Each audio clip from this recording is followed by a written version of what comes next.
Hi everyone. I got my gym club box today, and I am going to do some unboxing of the box. I am kind of excited because this box has been wandering around since like the 7th is when they shipped it. So it has been roaming around forever waiting to get to me.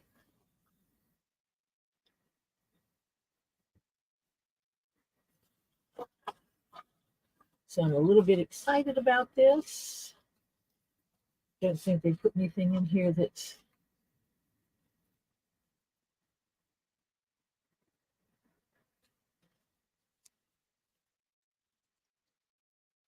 ooh, there's some pieces in here.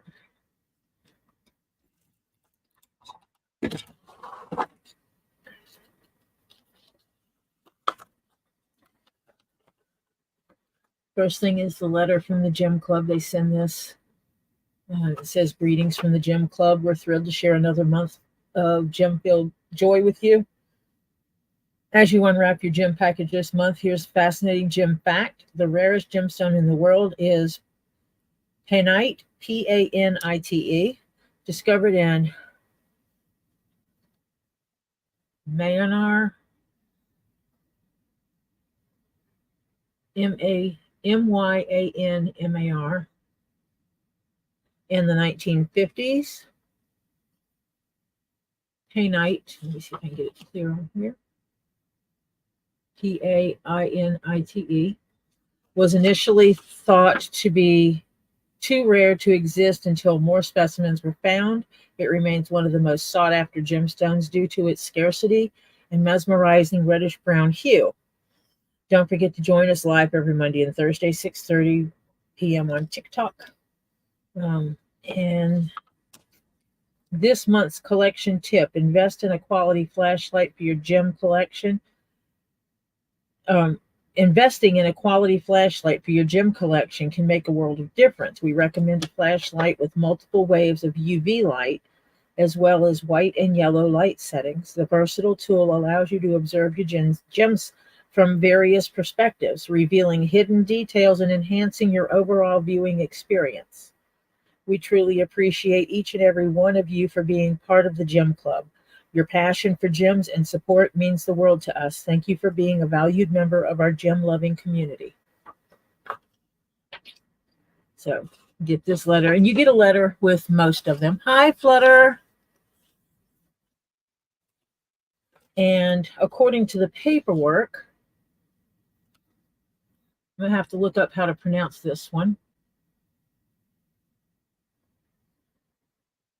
I've got this specimen, a striking gemstone with a distinctive blue-green color, composed of zinc, copper, and carbonate.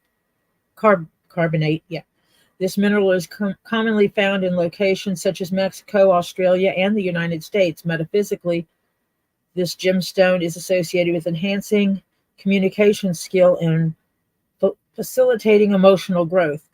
It is believed to promote inner harmony, encourage self-expression, and aid in spiritual development, making it a popular choice for those seeking balance and clarity in their lives.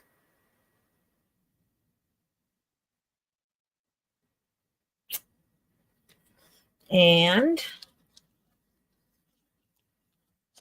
there is a high-quality thumbnail piece of garnet, small but exceptionally fine specimen of this deep red gemstone. The garnet is known for its rich color and associated with passion, vitality, and strength. Metaphysically, garnet is believed to energize the body and inspire love, devotion, and commitment. It is also thought to stimulate creativity and enhance one's sense of self-worth. Garnet is often used in healing rituals to promote circulation, vitality, and overall well-being.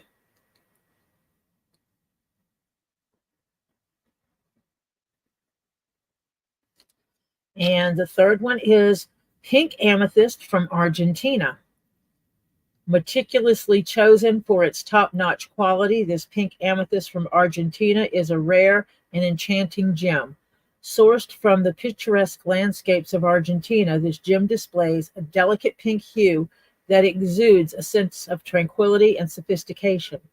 Pink amethyst is associated with love, emotional healing, and compassion. Metaphysically, it is believed to open the heart chakra, promote self-love, and enhance feelings of serenity and peace.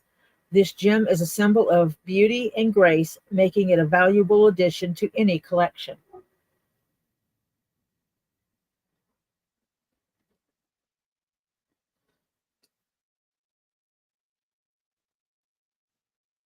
Yeah. Hi, Terry.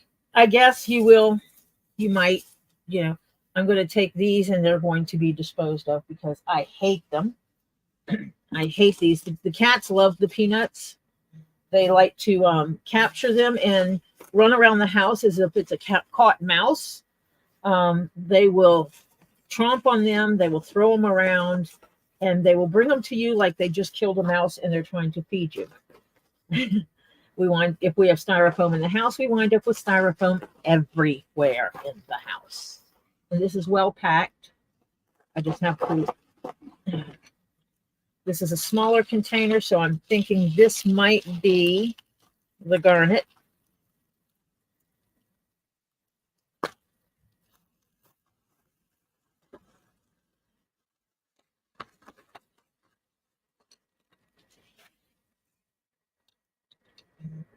And I'm going to pull this up so that I can.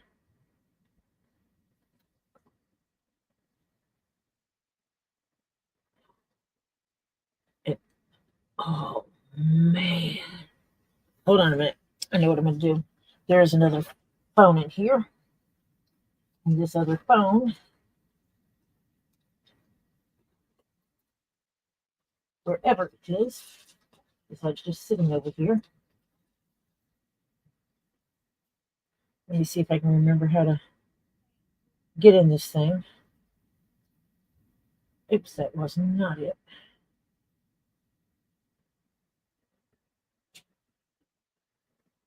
Okay, get this phone. Nope, one more. In the other code, there should be a flashing light thingamabobber on here somewhere. There it is. And I'm going to see how that looks to see if you can see. No, that puts too much. Hold on a minute, because what I also have is paper towel. Let me see if I can still get you to see the gem without too much light on it.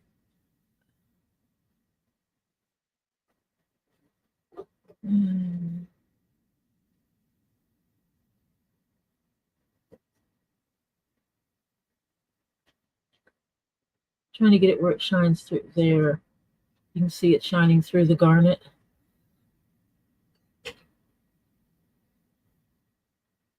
It is, I mean, when I hold it down, I can see the red in it.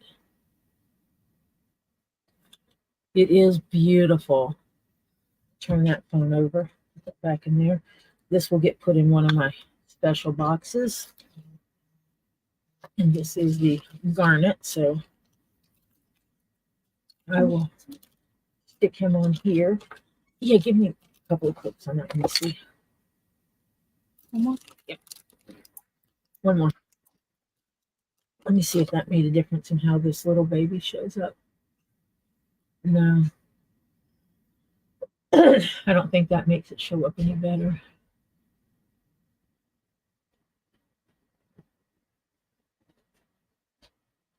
It's a pretty garnet, though. And I'll stick his little paper on him so that when I take him upstairs to ID him, regardless of what the app says, I know what it is.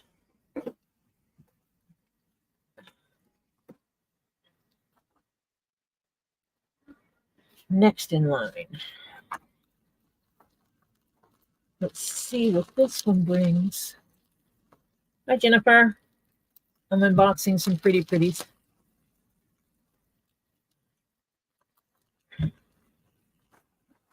I have a collection of gems.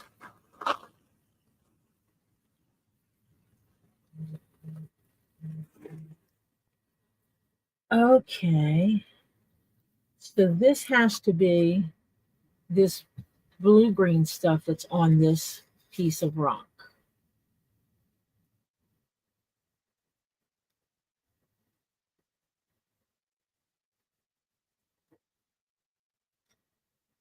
And this is from Mexico. I have a tiny little piece of the rock that got broken over here, but it's just the brown rock. It's not part of the specimen itself.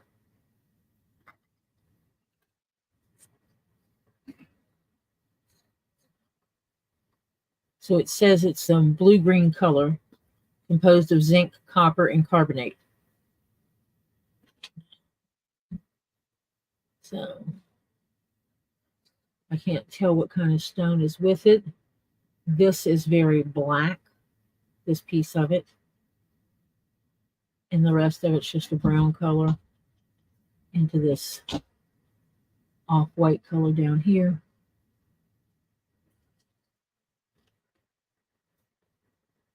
It is not turquoise. That we do know. I just can't pronounce the name of it. I have to look it up so I can pronounce it.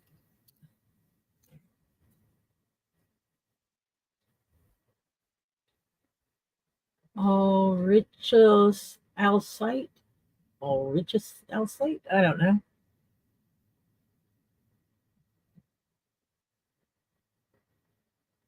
I don't think light can shine through this. Let me see.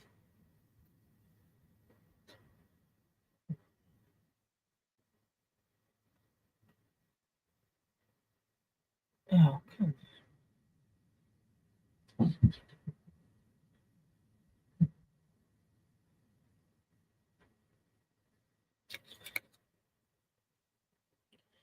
It does down here some, so I'm guessing that's a quartz on the bottom. You can see down here, you can see the light shine through it.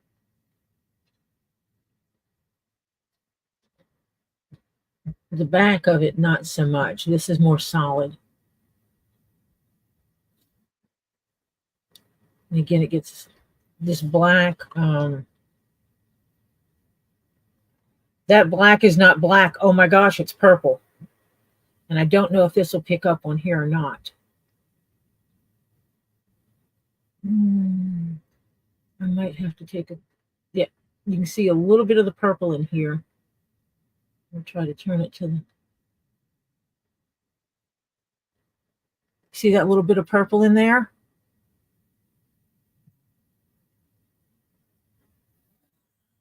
This one is going to have light on it. Oh my, oh, that side shows the purple too. Let's see.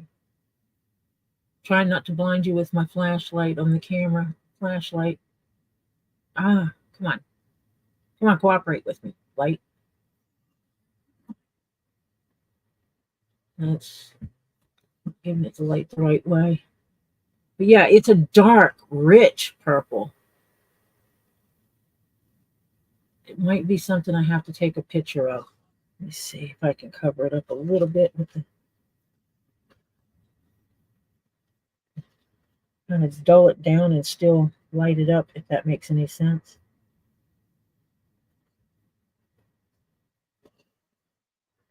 Let's see.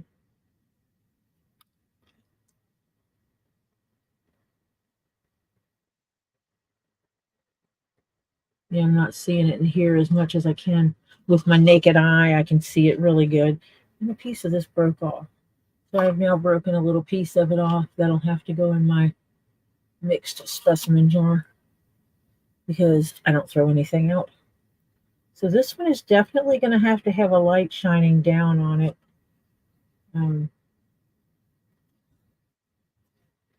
Oh gosh, I wish I could get that to capture it. But this is beautiful. It's a really, I'm wondering if it's a if it's amethyst. I'm going to have to ask him about that. because it looks black from here, but it's not. It's definitely not black. When I shine that light on it, because someone asked if I could see through it, it is purple. And I will definitely make sure that I can take a picture of that purple. It don't know that it's a fluorite though, but I will see what comes up. And then I know what this one is. It's the pink variety of my favorite rock.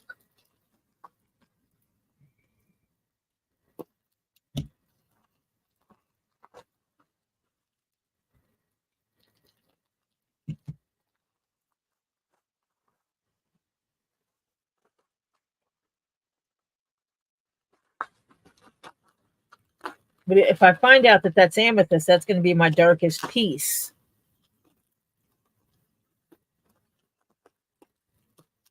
Sorry, Flut Flut.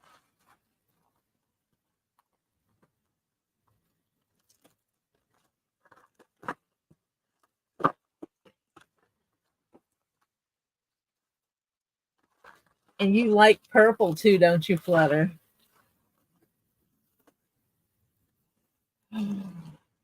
Oh. And it's a raw amethyst. And I've got some little shards in here that will wind up in my little skull of miscellaneous pieces. Add some extra light to it. Look at that.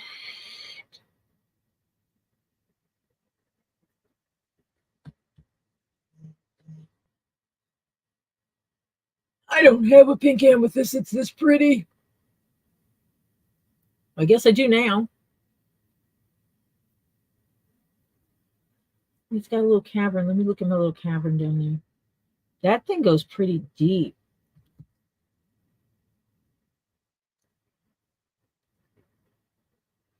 You can see. I pulled my compression glove up. You can see how far my pinky. There's a few pieces that are loose because of the shipping. But you can see how far in it goes. It's as deep as my first knuckle. So that cavern goes in this deep. Yes, I was fingering the pink amethyst.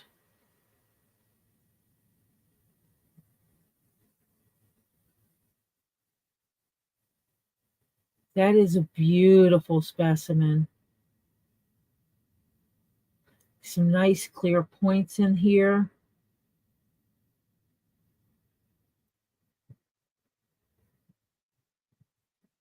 Very pretty clear points. If I can add a little light to it. And you can see in my hole down here.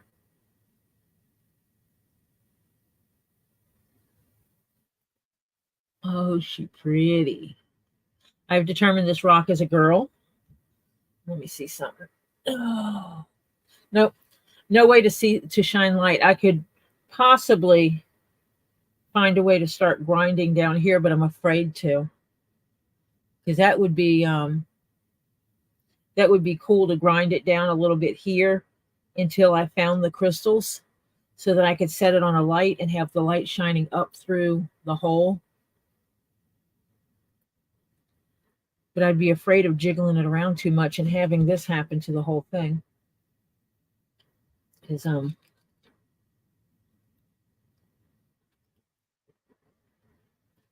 I do have a few little pieces that broke off. And those, like I said, those will go in my skull because my skull keeps all my miscellaneous pieces, so they're not identified. It's just a mixture of all the specimens. So to sum it up, I got this beautiful.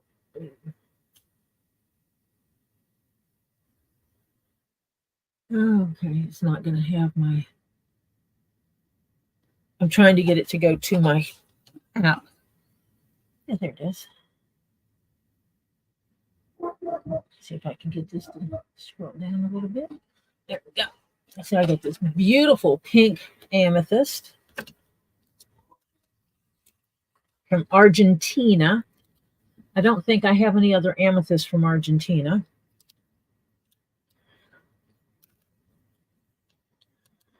I should not have done that. I have this, which is from Mexico, which is the blue-green portion of this tealy blue-green stuff. And this piece on top is a really super dark purple. I don't know what it is yet. I have to try to identify it. It's either fluorite or amethyst or some other purple stone I'm unaware of. But it is such a rich purple that in order for me to show, I can't show it the purple. I mean, when I see the purple, it's like gorgeous. But then when I try to look through the phone to see what you're seeing, it's not as pretty. You see my camera light, but you can tell over here, you can see some of that purple.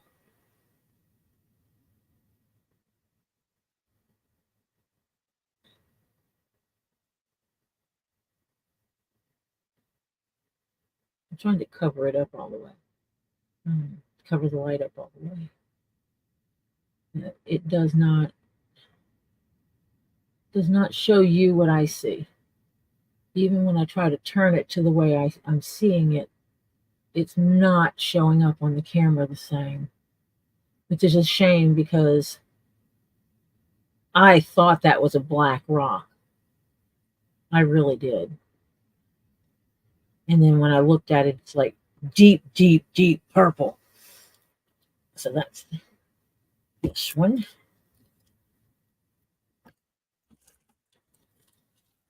And the last piece is the one I just dropped in my floor.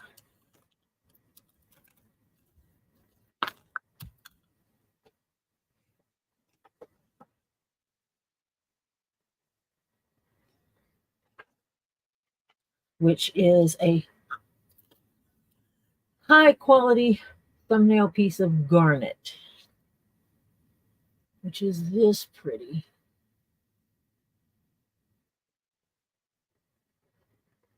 It has really, I mean, you can see into it really well. There's this little bit of matrix on the back. You can really see into it. See if I can just add light and bring it to.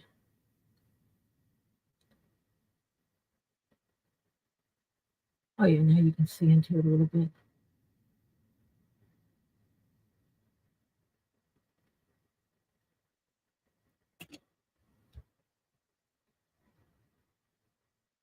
Yeah, that's my new garnet piece that I will put in a box where it can't move around, because it being in this box, it can just roll all over the place. Unless that's what this is supposed to be. That's what that is. That is not a matrix. He tried to earthquake putty it. But he earthquake puttied it to this styrofoam stuff, and all it did was pull it up. It looked like shiny matrix because this stuff glitters. But it was earthquake putty that he had stuck to the back of it, trying to stick it down. So what I'm going to do to keep it still is I'm going to stick it this way so that it'll stay in there. So that was my Gem Club collection this month. I am not disappointed.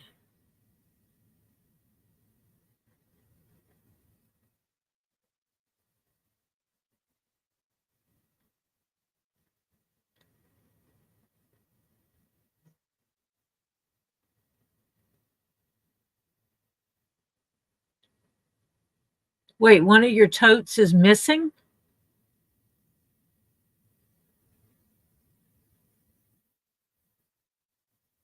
Flutter, one of your totes of rocks is missing that you collected?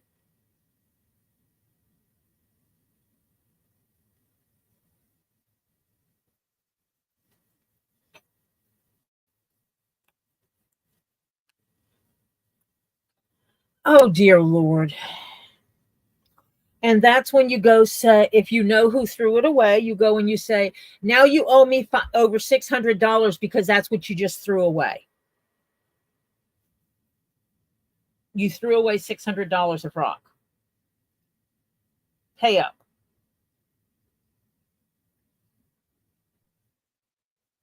Yeah, no one in this house will touch any of my rocks. They know better. I am not disappointed, not by any stretch of the imagination. Now I shall put these little babies back in here with their papers. This time it was real easy to identify them because one was pink, one was a thumbnail specimen of garnet, so that one was easy to identify, and the other one was blue-green, so how hard is that to identify, you know? I will take these up and put them in my app to ID them.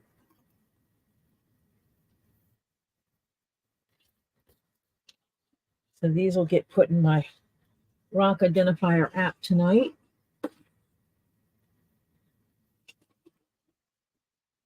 And yes, Flutter, I make it sound very simplistic. I know that.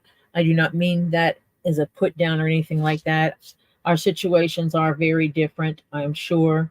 And so please don't take it the wrong way. I would be just, yeah, I would be a little pissy about it.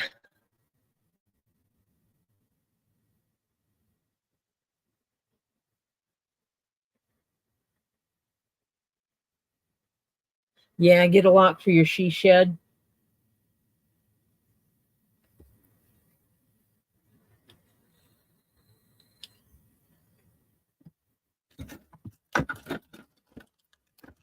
Do people not realize those rocks have values? They're not just rocks. They actually have a value. You don't have to answer my questions. I'm not interrogating you. Sometimes I ask questions and I don't mean them in the you better answer me kind of way. It's kind of a more of almost a rhetorical question of, God, don't they understand the value of things? But sometimes it comes across wrong. So, yeah. So I decided what I'm doing now. And so I have to undo some stuff I did because I'm not doing it the way I thought I was going to do it. So now I have to pull tape off my hats I was working on and do it the right way. Dagnabbit.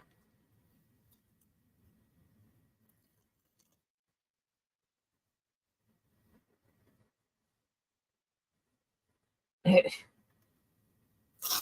I have an idea. Tell him to pay you and you will make sure they go away. Then he pays you to take them away. Then you sell them and make more money. So then you get paid twice for your rocks, right?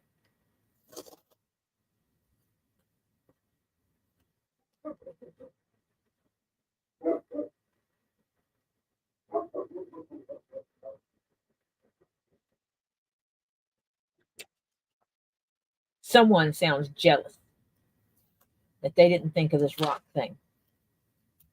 That's all.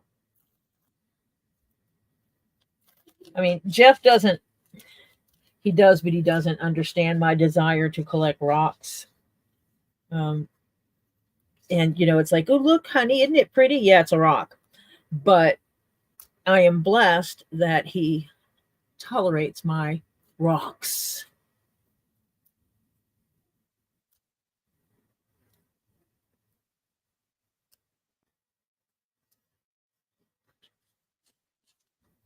So for now, you just have to find a place to put them where they don't disappear.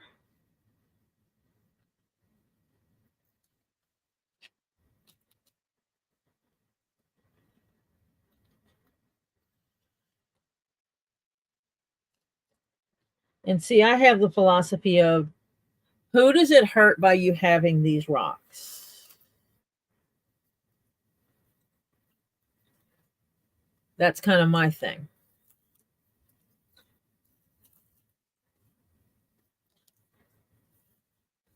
I mean, you're not filling your bed up with rocks, are you?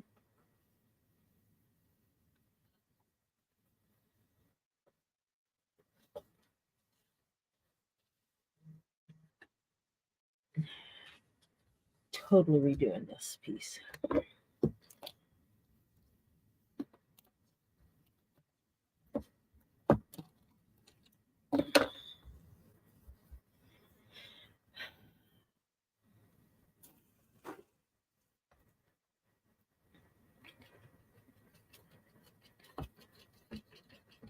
This is already starting to thicken up a little bit.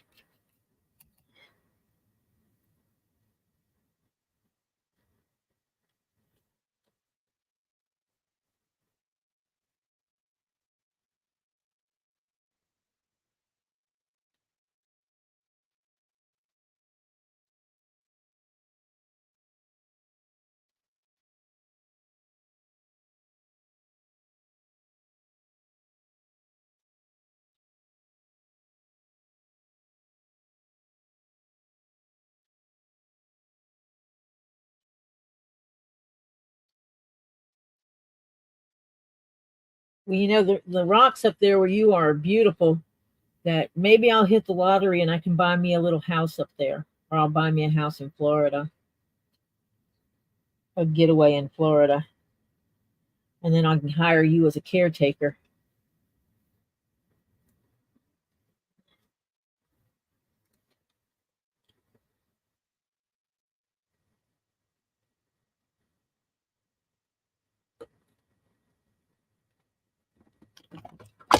I would love to hit the lottery and be able to do something like that. Get me a little getaway house,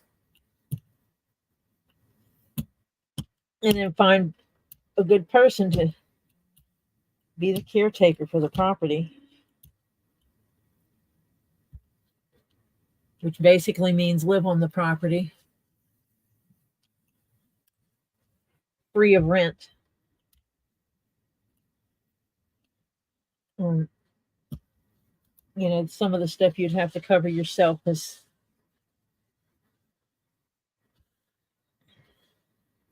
sure support yourself. Maybe I could find a place and put in like a mother-in-law suite that has its own setup. But I would definitely want it where somebody could watch over the property because I don't trust people that much.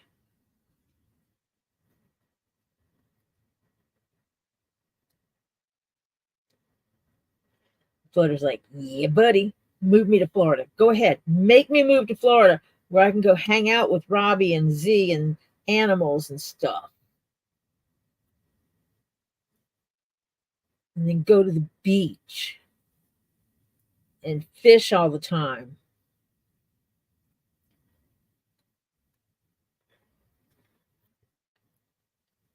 Fishing would definitely be different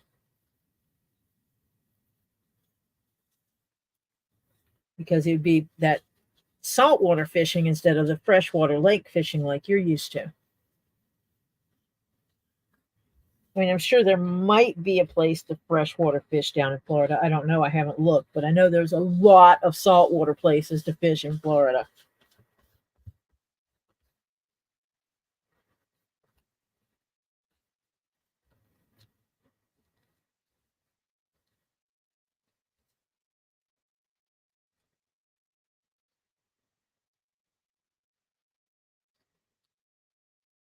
Only when you get to the big boys like the red snapper that have they have teeth that look like human teeth. That is scary.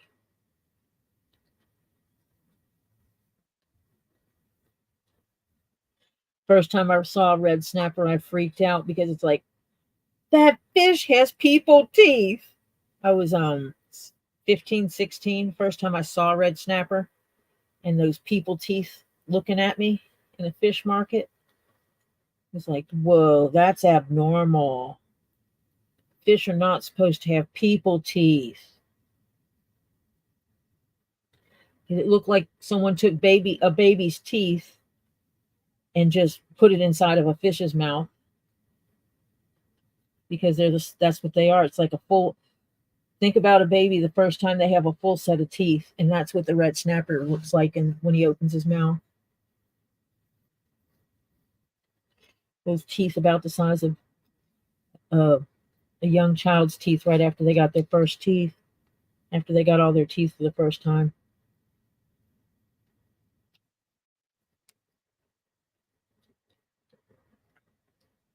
Really weird looking. And there was another one, it had multiple rows of teeth, and that was like gross looking. But I grew up around saltwater fish, so they don't scare me so much. Is some of them are just uglier than others.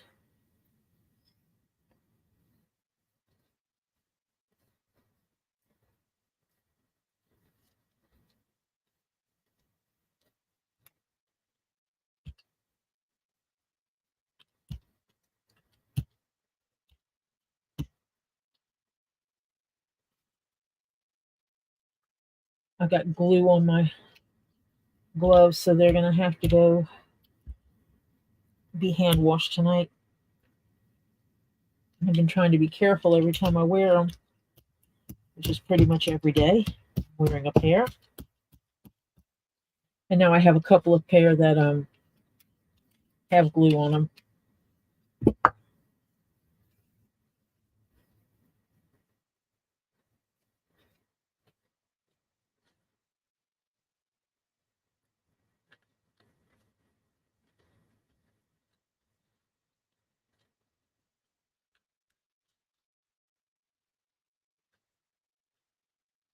Oops.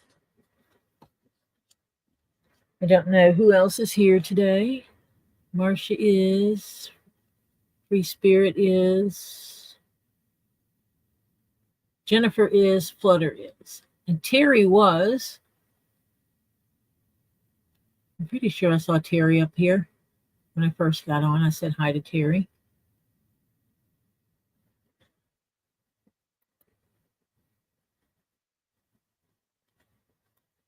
Yes, Jennifer, all three of you are here.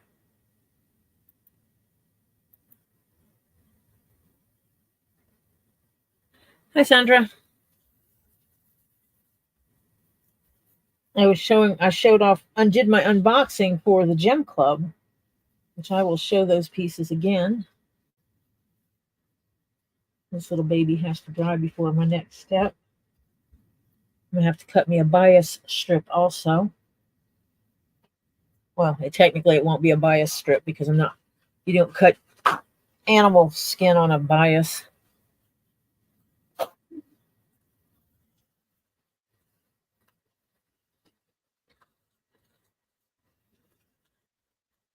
But I will cut this down a little bit.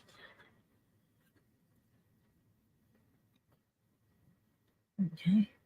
This one goes to dry, to the drying rack. Pull this one as much as I can. This one's already is partially sewn on already, so I just have to change how I'm sewing it the rest of the way.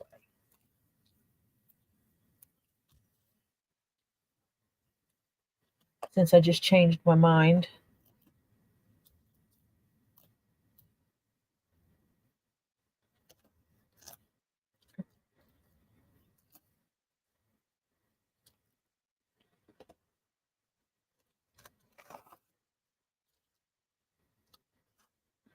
I just realized you can't see hardly anything because I had zoomed in when I was showing those specimens.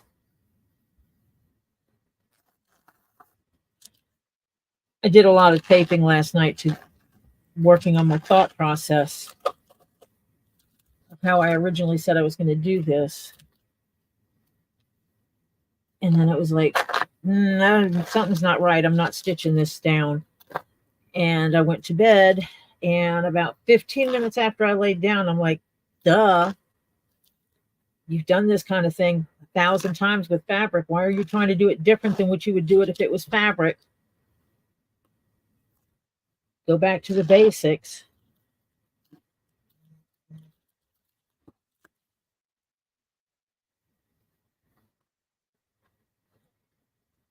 Stitch it down like as if you're doing would do it with a bias tape. Stitch it flat.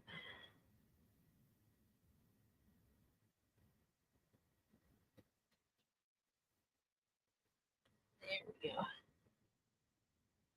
I do still need a piece of tape. Just didn't need 5 gallons of tape or 5 feet of tape. I use a lot of masking tape. I buy it by the box. I don't buy a spool at a time. I buy a box of spools.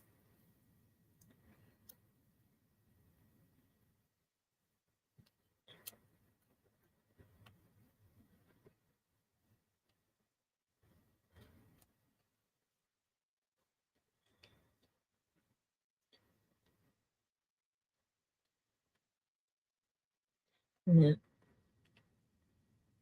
I'm going to cut back this layer.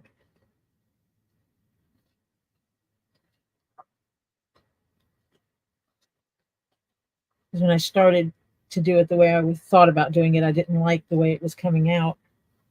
Didn't like the way it was looking. And it wasn't something I would wear on my head. And if it's not going to come out how I would wear it on my head, then I'm not asking someone to put it on their head.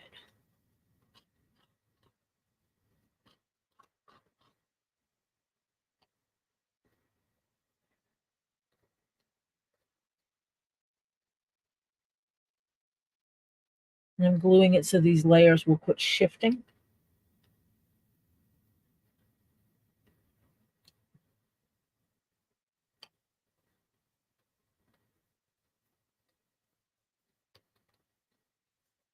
Next, you come here. I can absolutely use that. Smoothing out these edges. I mean, this has the other layer underneath it where it creases. This curves under to here, and then this folds over it. So limited on how flat that's going to get.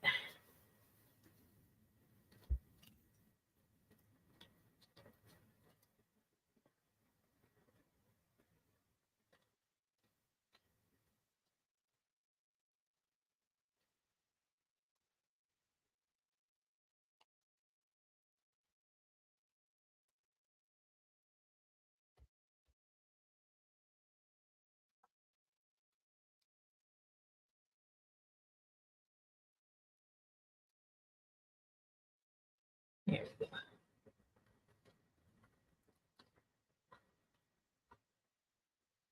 Where is my ruler?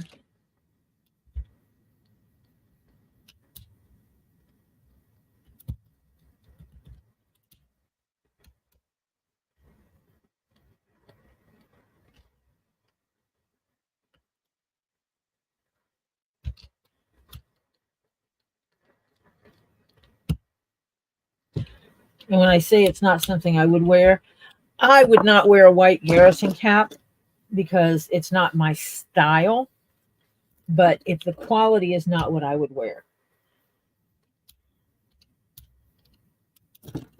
these things have to be of a quality you'd be willing to wear. Now I am going to go roll up a minute.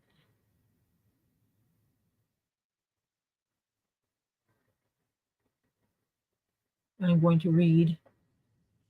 Last thing I read was Flutter said she was doing taters. The son-in-law does need the surgery, Marcia.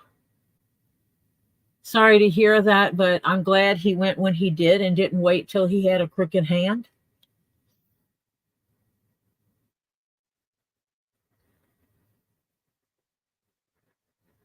Potatoes. At least it's not his primary hand. That's the good thing. I can't take the glucosamine because of the sulfur content. It breaks me out in hives.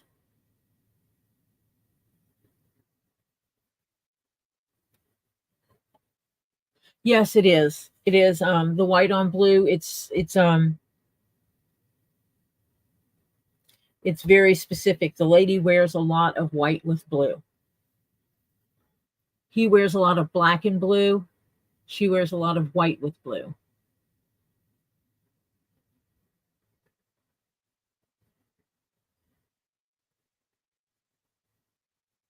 No, I don't get along with white either.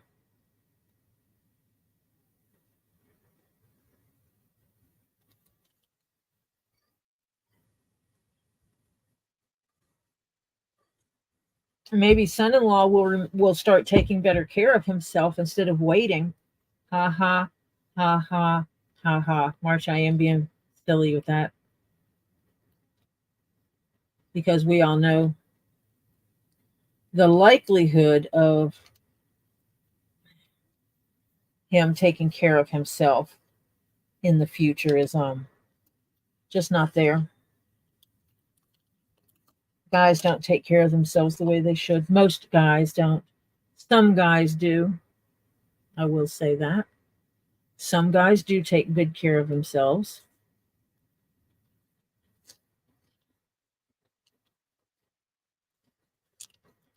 I still got tape in places. I didn't realize I left tape.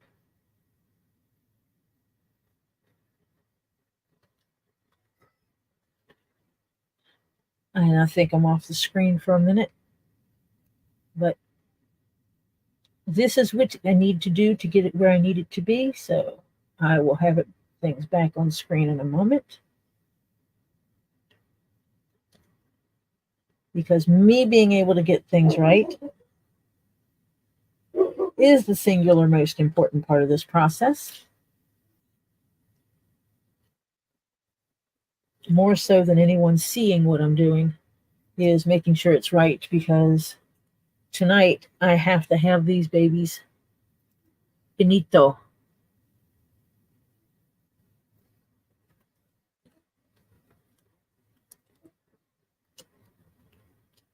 I absolutely do not love working with white at all, Jennifer. I have polished a shoe or two that's white.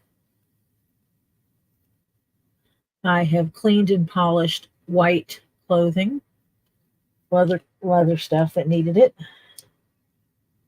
It is by far not my favorite item or color to work with.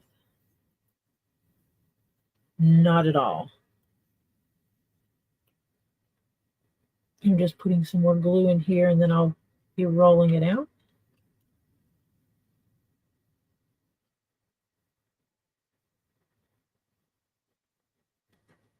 I had started attaching this one before my brain process was like, no, something's not right. Stop while you're ahead because this is still workable. Just stop and figure it out. So I stopped to figure it out.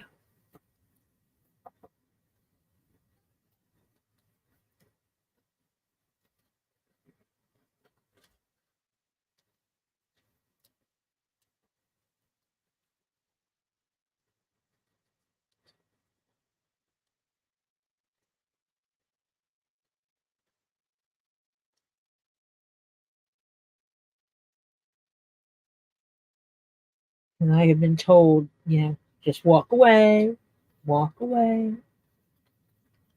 Don't make it about showing what everybody wants to see. Make it about doing what you need to do. And so that is what I've been focusing on, is getting it where I need it. I do want to do a run with my tape measure real quick.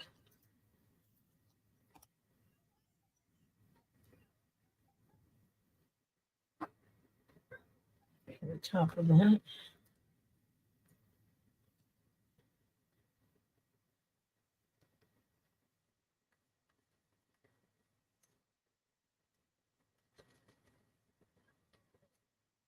Just doing a quick measurement. And I think, in theory, this baby is going to be the right size when I get done with it. I mean, I'll be taking up a little bit of that extra space when I put my binding on it, but Let's let this baby dry. So you come over here and wait for your thing. You come over here and wait for your thing.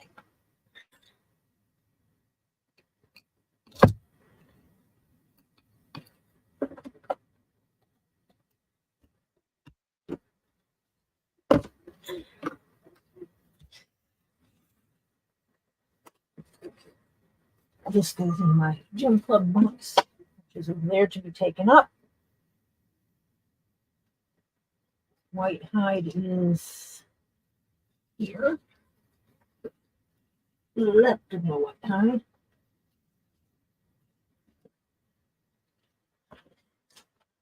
Let me see how long this strip is, which you will not be able to see the whole strip because it's my viewing space is not that big. I got to make sure I work around that one spot. There's one spot on here. I'll show it to you in a minute. So when they took the skin, the hide, it was a little thin. Yeah, it's long enough. They got a little close to the outer core when they were doing it. See if you can see it right here. That I can actually shine a light through it. Oh wait, cancel flashlight.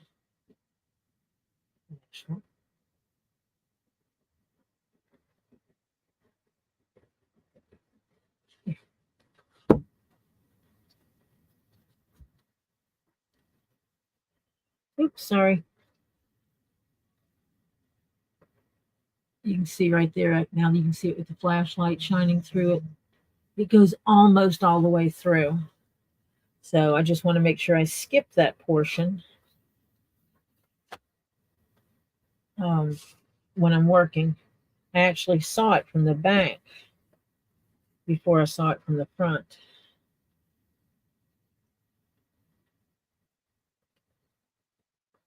It's right there. You can see the scar in the leather. And I saw that first. I need to see if someone's messaging me.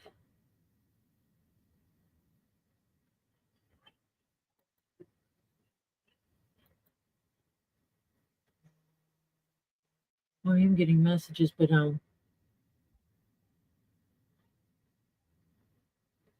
my text messages have not been updating on my computer.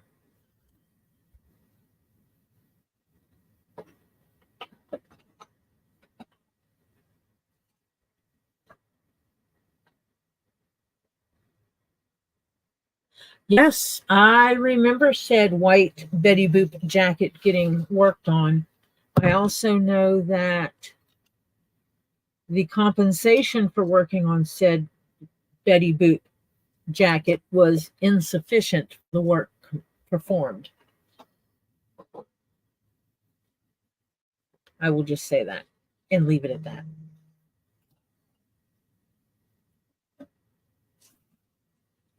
To the point that there's some people that will not work on said Betty Boop.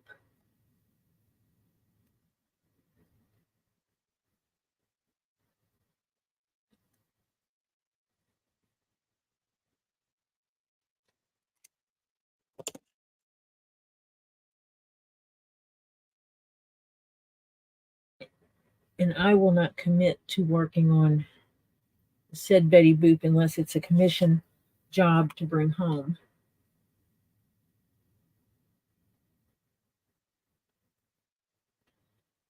Because Betty needs about 4 or 5 dedicated hours of work.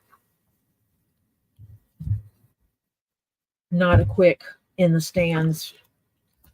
I'm at an event and I want to get my jacket taken care of. That is insufficient time and inappropriate space for that.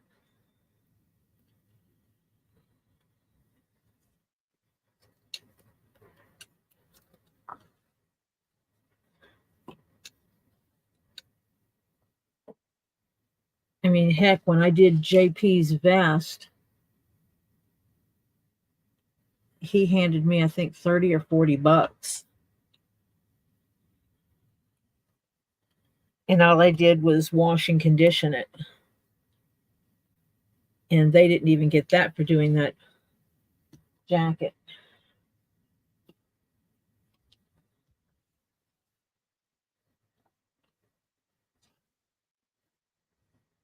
I'm definitely giving myself adequate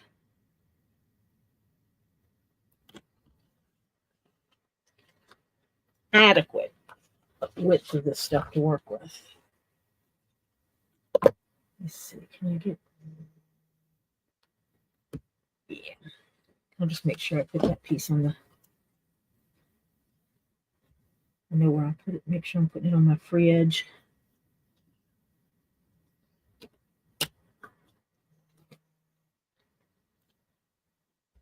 Oh.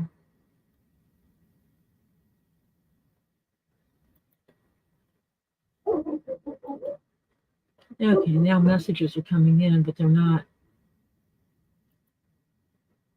updating in my app for some reason. Oh, now it did. Okay. Oh, there's Terry. Terry, did you see my pretty rocks? Yes, I would deeply appreciate it if everybody did that thumbs up to help me with my algorithm.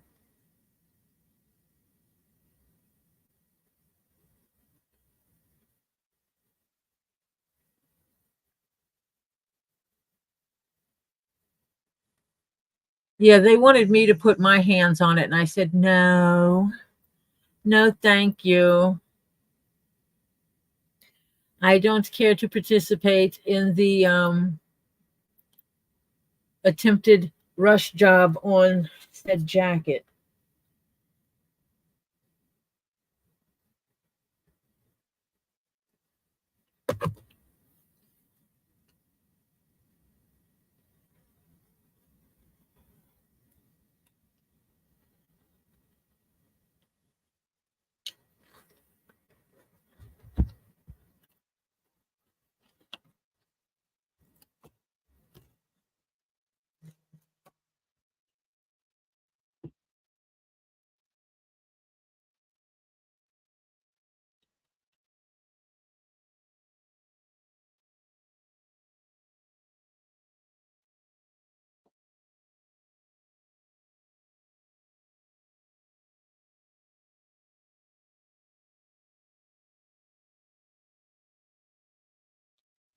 I like those new rocks.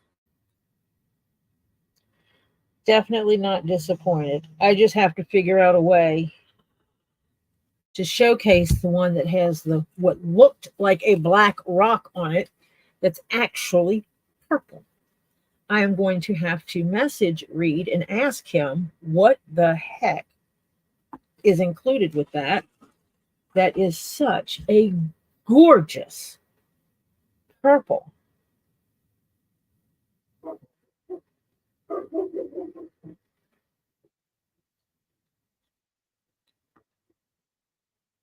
Because if it's not amethyst and not fluorite, I need to know what it is, because it is a absolutely gorgeous purple. And I want more. I want some more of the purple that looks black. I'm not unrealistic at all. I just want it all. Gimme, gimme, gimme, gimme. I want all the purples.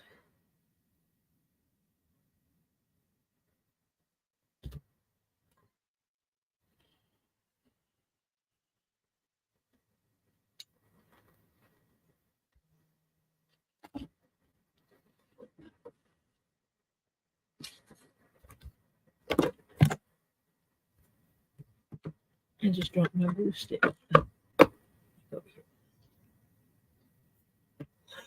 Hey! Excuse me.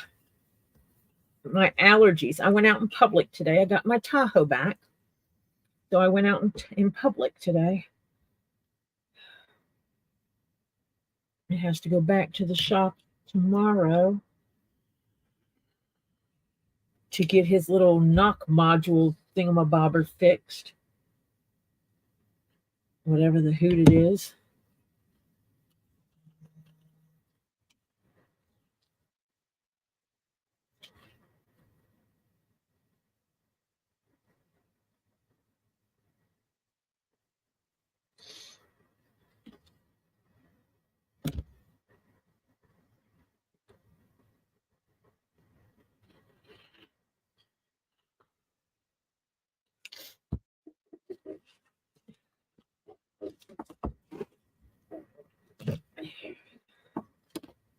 Eh, put that on a little bit and straighten it out as much as necessary.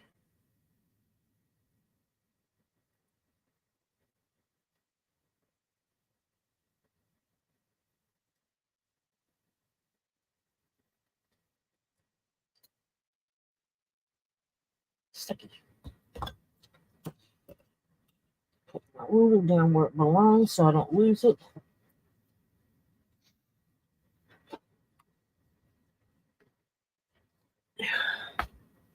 Tip 2.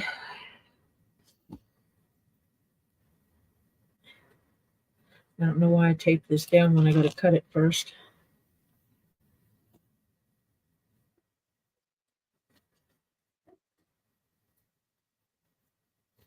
That one, maybe. I need to trim this level with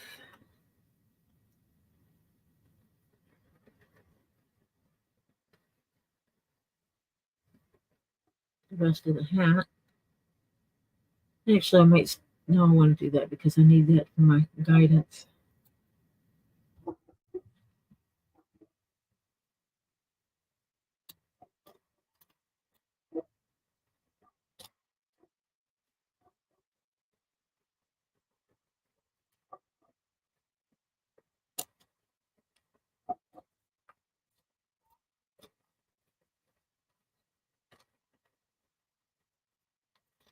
I need to pull up the rest of the tape that's in here.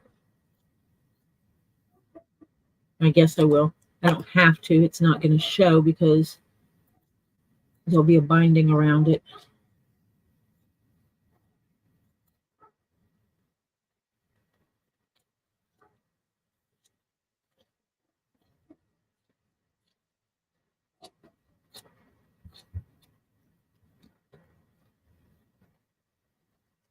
And now that that's glued down, basically what I'm going to do is I'm going to stitch this right to the edge, and then I'm going to flip the whole lot to the inside. Then I'll pull the brim down and stitch it.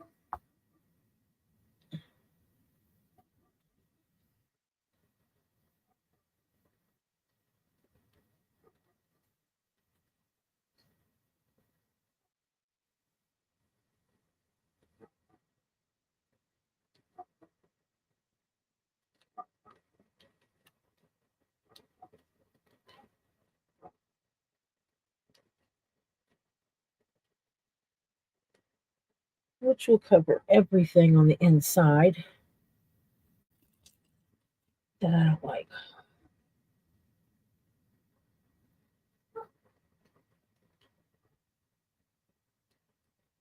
Actually, I might hammer this a little bit first because I do love hammering some seams to flatten them a little bit.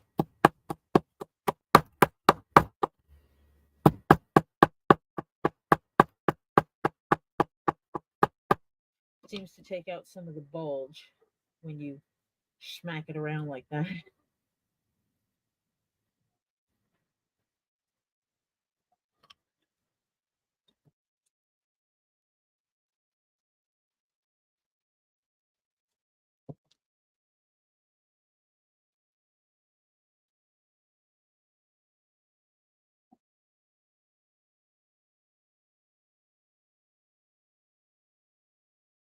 Yes, Jennifer, there were several hands that worked on that. And it should have never been handled the way it was.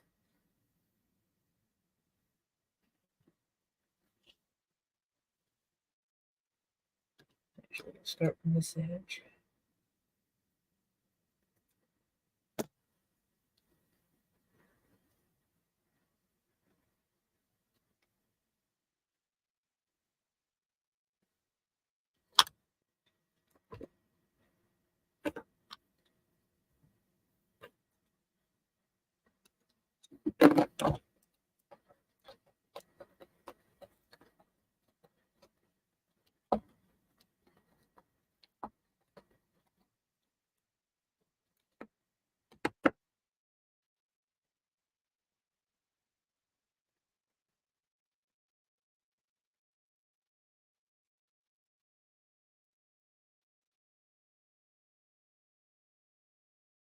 Yeah, I don't know what's up with the post office. I wouldn't have anything shipped through the post office that you're in a very much hurry to get.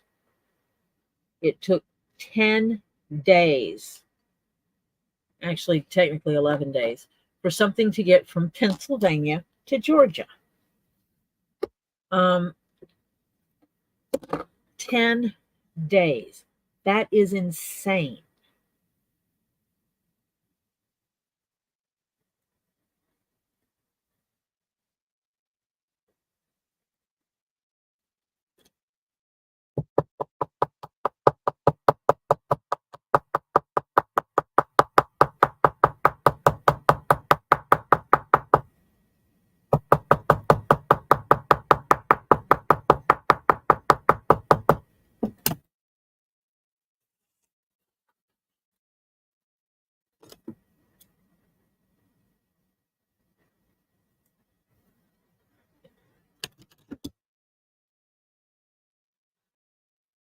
I did that because this is going to be the outermost.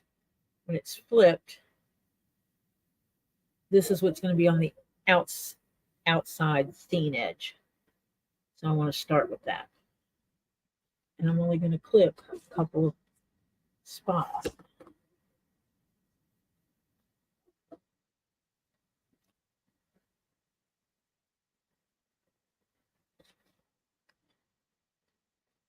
Because I'll be lining this up as I stitch.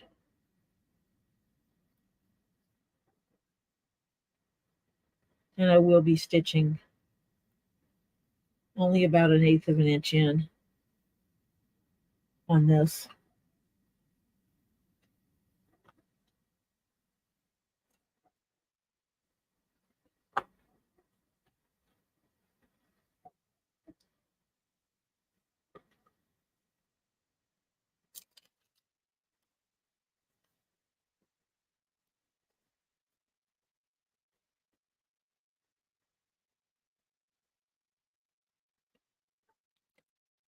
Oh, I should have kept the glue out a little bit longer.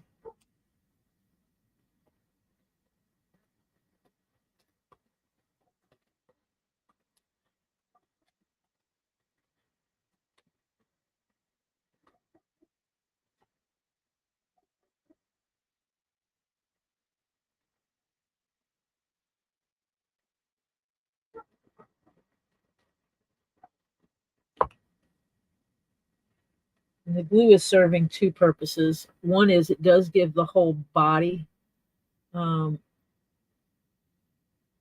body of the hat some backbone, so to speak. But it also holds pieces in place.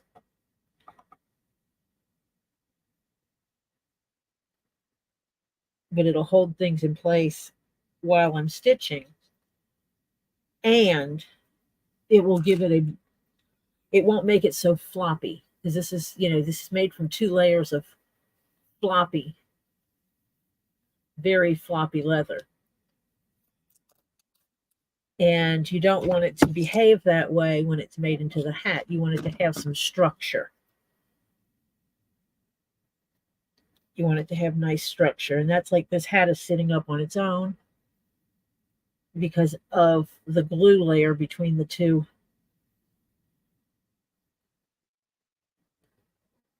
leather layers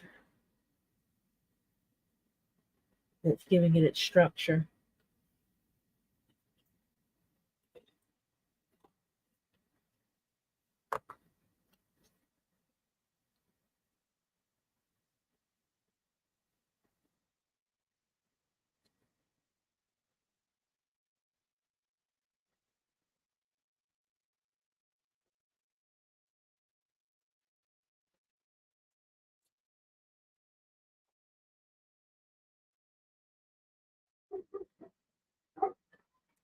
And I will adjust this strap as necessary as I'm stitching it around.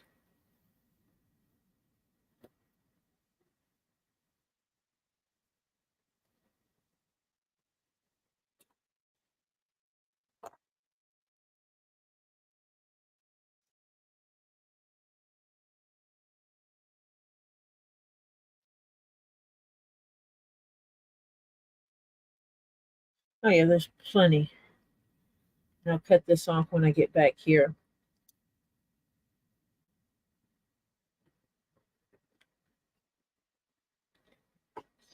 And then I'll put when I flip it, I'll put my tag at here on this piece, and I'll hand stitch it in, and then I'll stitch this down, because this will be flipped. This will be flipped to the inside. Let's see a little bit. So I'm going to stitch it here, and then I'm going to roll it to the inside. And when I do that, I'll fold this up so that I can stitch this to the rest of the hat without leaving any stitch marks on the outside of this. All the stitch marks will be hidden in here, inside, in here.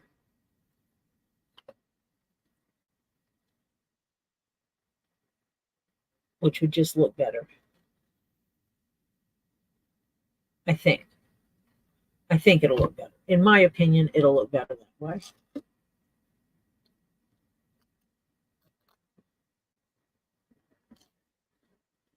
But I'm doing it in a multi-step process, just to make sure all the layers stay in place. Because this whole shifting of layers is what got me in trouble before. And I don't need a repeat performance because I don't have time to order the leather and get this sewn up any other way. It's this one, yeah, I'm kind of against the wire on these. But I left it with enough to work with for finishing up that tail piece. So this one will be the first one that gets finished. And when I did it last time, let me see if I can get one of those. That's not it.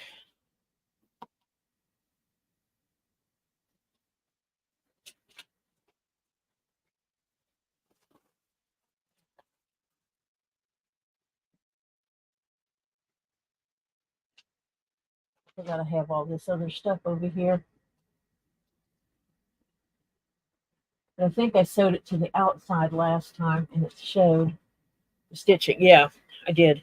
See, when I did it last time and I sewed it different, and the stitching shows here. And I decided I don't want to do that. I don't want the stitching showing here.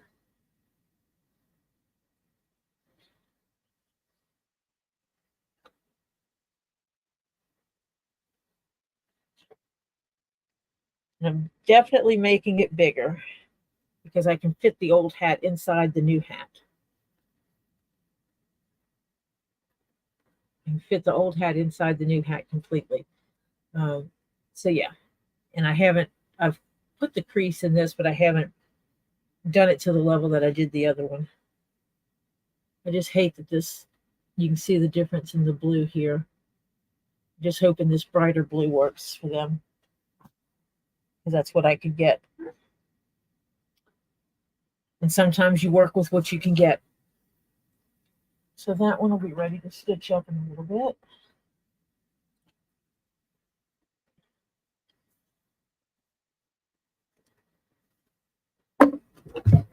This one I'm going to trim it up before I put it on the hat.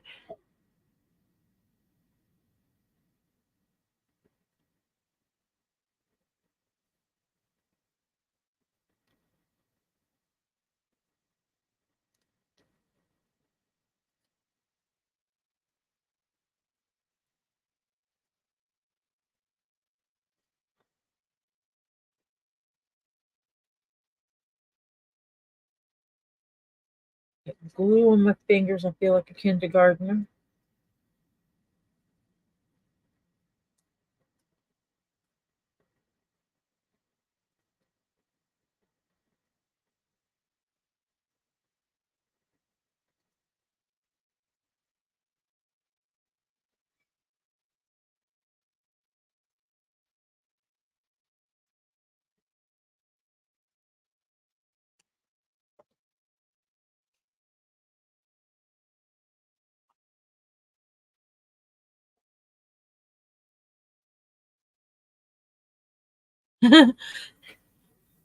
Marcia, I'm thinking about pulling out some ugly leather and just making some on my own just to get myself more.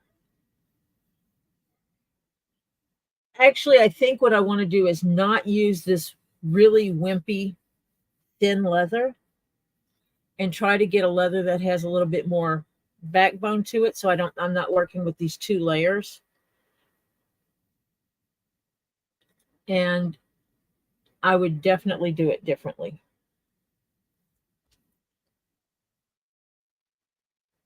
Several things would change in how I would do it.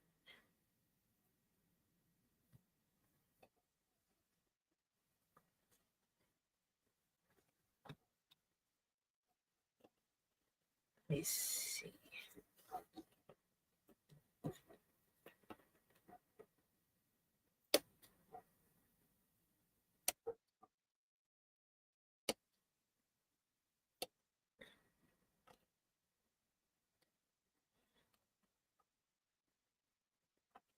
Yeah, there's just, I need to perfect this a little bit more. And part of it's because I won't let it go out looking like trash, because I want everything with finished edges. I know someone else who does it, and I've seen some other ones that were made, and basically this edge winds up being just an unfinished edge. When they sew the hat together, they just smooth out. They basically layer all the layers together, and then they stitch it. They smooth out this edge and use an edge paint on it and leave it alone. They leave it as the raw edge, just like this is. And I won't do that, because I think it needs to be a finished edge so that it looks better.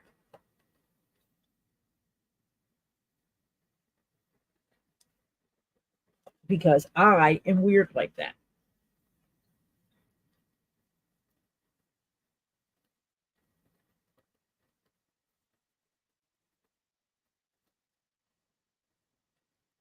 I'm going to do this in a two-step process. Let's not cut any corners. No clipping the corners. Take it serious.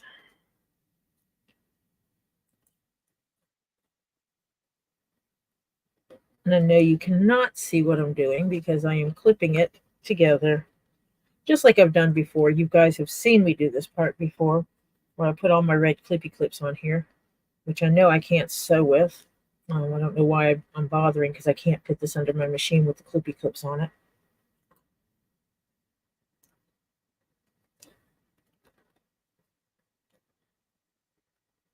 And I can't remember which way this goes first. I think this one goes down first. Okay.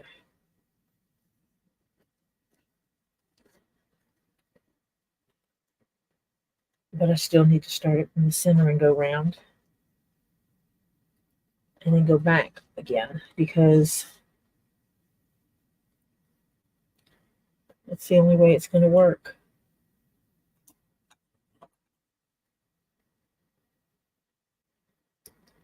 To keep that back center aligned.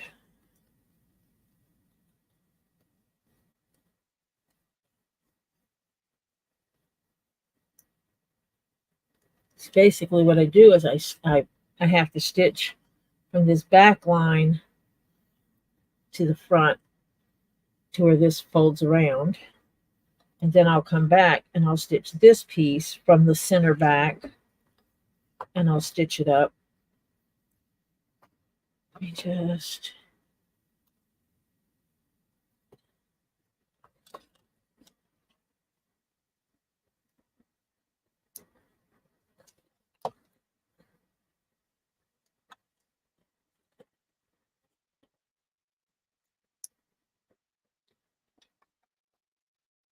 And then when I get to this piece, I will stitch right over what I've already done.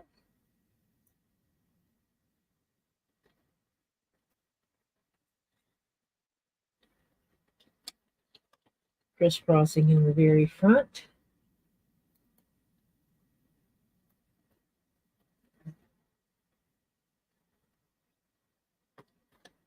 Like that.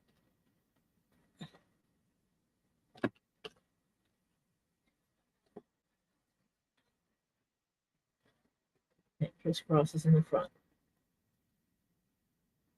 And see, the other guy would just take all these edges and make sure he'd use a machine thing and cut them straight and then brush them up and paint on the edge and say, here's your hat.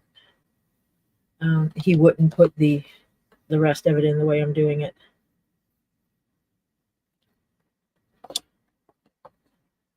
So, just have to see how that goes.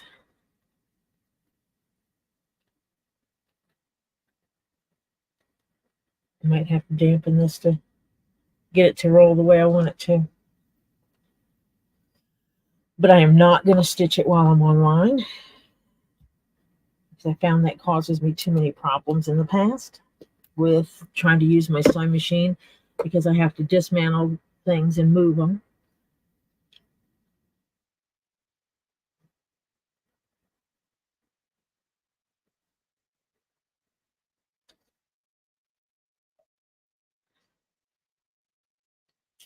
Marcia took a break.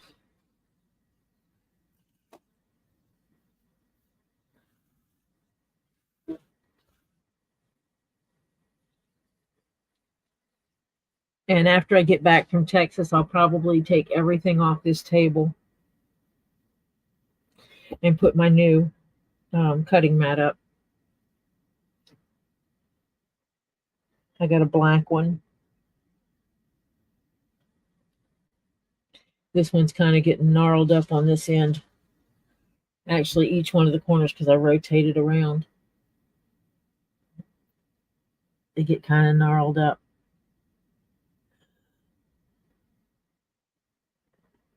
And so I'll have to see what that looks like.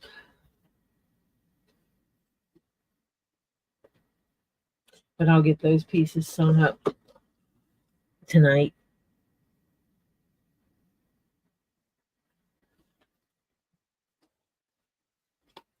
I just want to look at these rocks again. I wonder if I can use... I'm going to try something on my phone.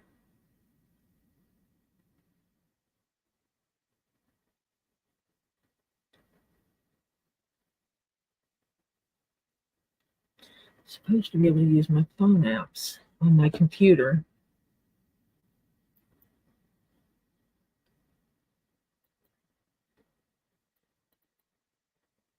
And had requested the access for it.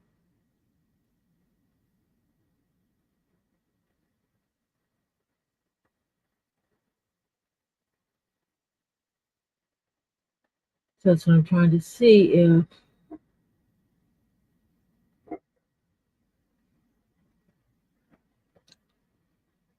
if I can pull up the rock identifier app.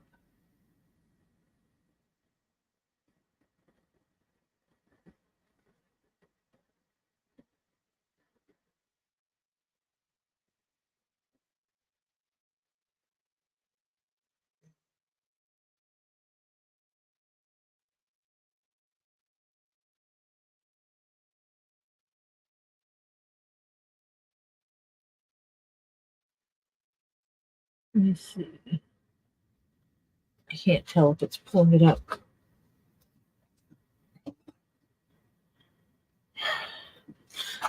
Okay, hold on a second. I need to stop this for just a second.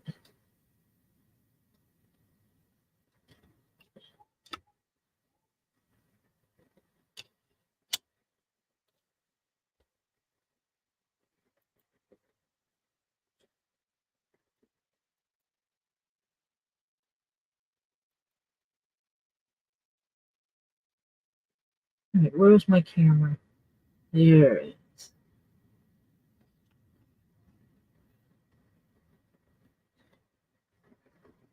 Nope, wrong way.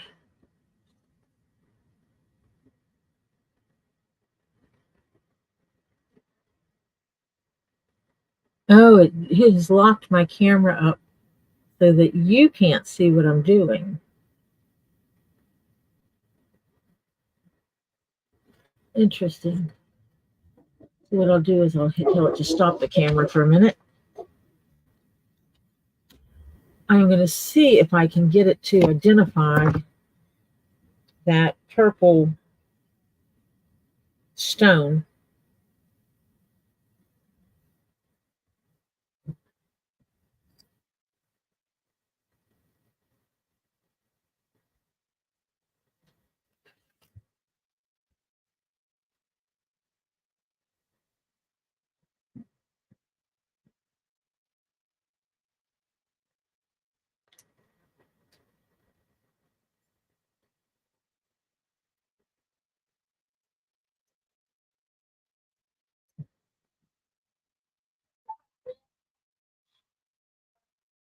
Oh, so pink amethyst does not show up on the list.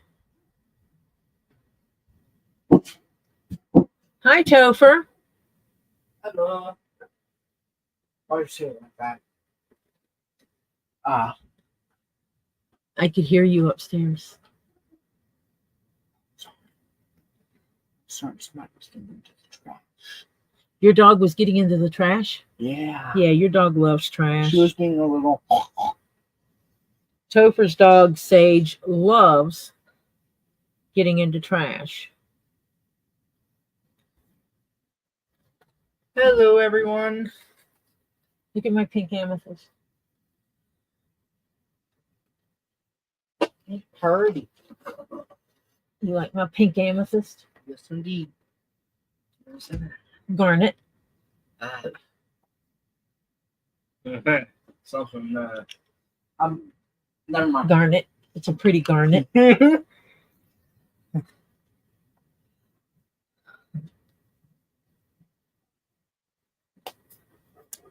on, give me a good look at my garnet. And I can't show you what I'm doing because I'm actually using the phone that I use as a camera.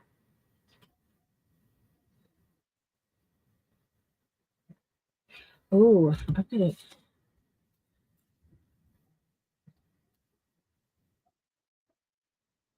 They don't tell me what kind of garnet this is.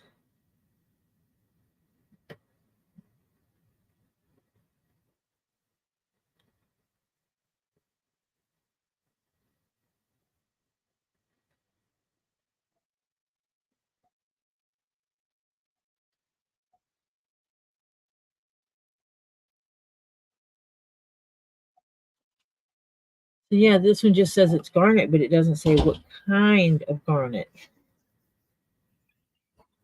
Okay. Well, I go in there to see if she needs water. I get him this. Yes, she needs Mr. Jeff to go get something for her. Yeah, I know.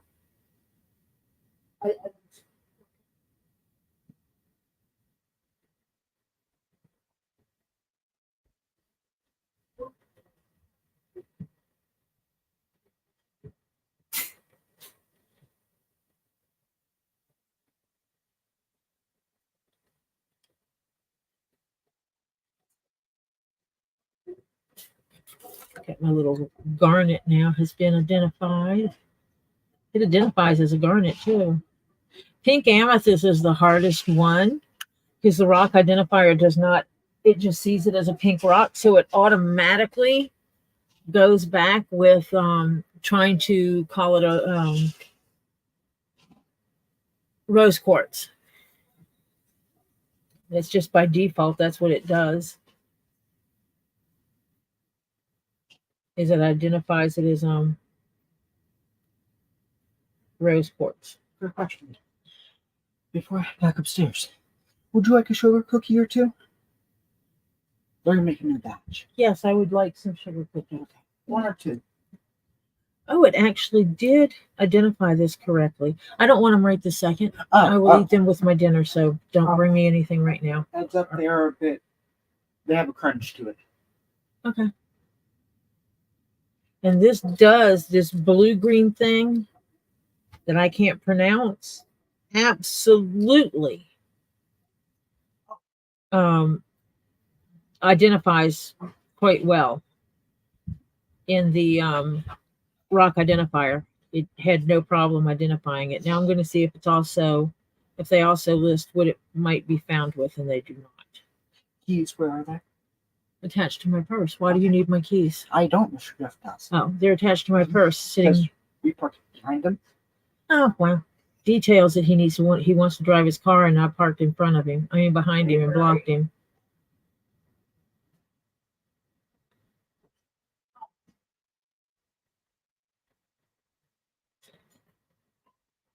Little minor details, you know, when you get your car back, you have a tendency to get excited about it. And I parked and blocked Jeff in. I am going to be asking Reed what this purple is that is with my rock that I cannot pronounce.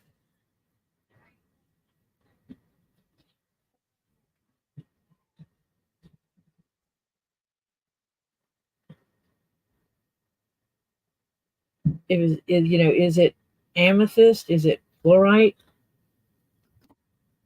What is this beautiful purplish color thingamabobber? I need something to hold this phone where I want it.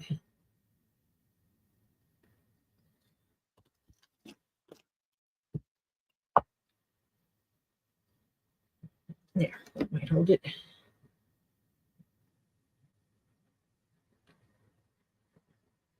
I'm trying to just take a picture of the purple and not catch everything else.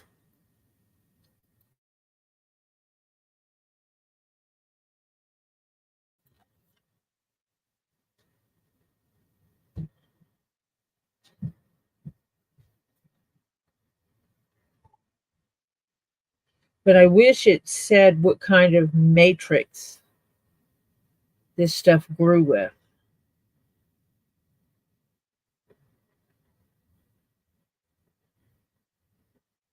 Unfortunately, nothing shows that that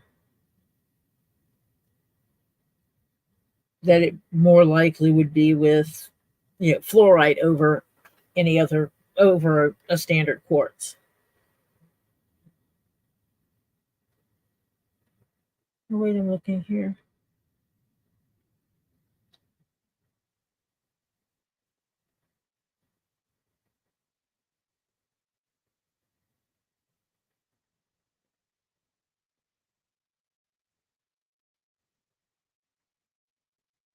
And typically occurs in the oxidized zone of copper and zinc deposits. Associated minerals include rosite, smithsite, hemimorphite, hydrozincite, malachite, and azurite. And this is not anything like I've seen like that.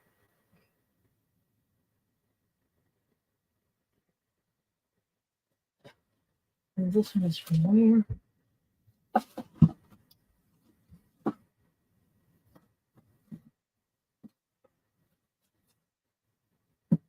This one is from Mexico.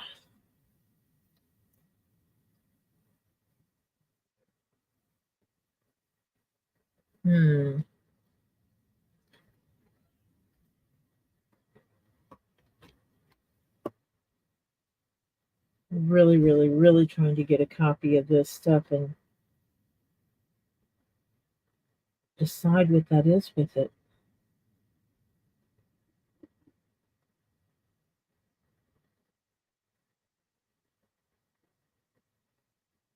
It's reading amethyst, but second to that, it's reading fluorite. So let me turn it around and try again. You never know, I might get a decent picture of it at the same time. Oh, that shows the purple on one end of it. Really good.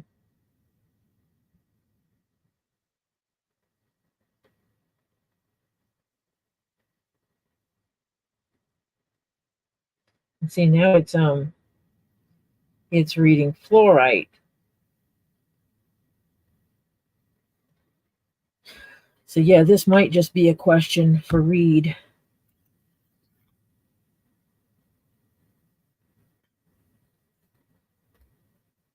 Unless I can get Robbie on the phone or something.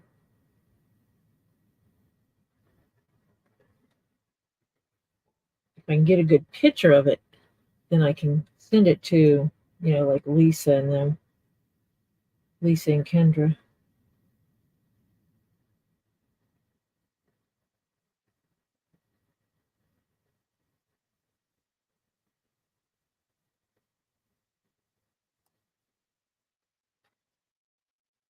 And that one reads amethyst. So yeah.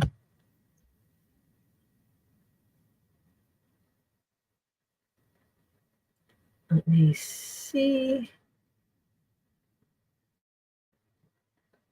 Oh, this picture actually does.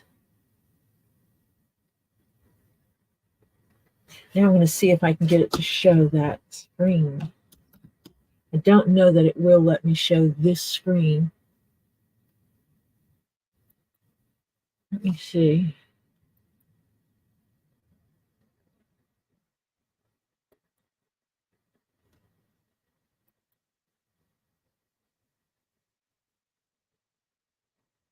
No.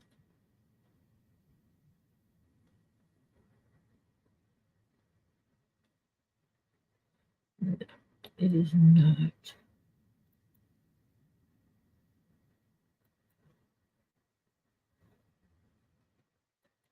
And I don't know why my camera is still frozen.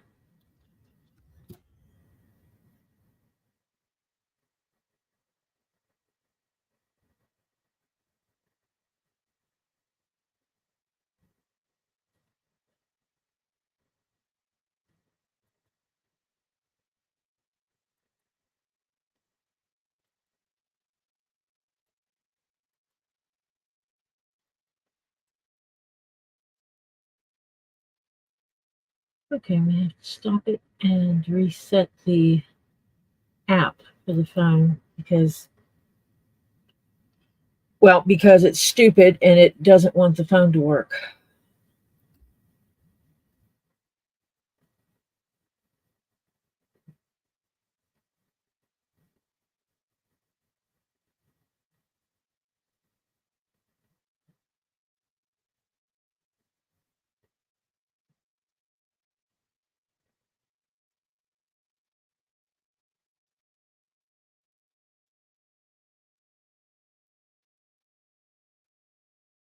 Okay, let me see if I can get this to get running.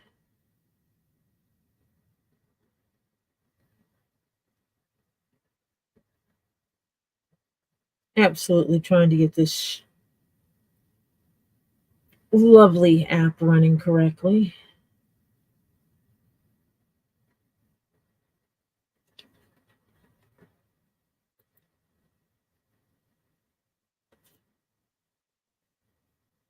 Stop it. Okay. Restart it. Start it.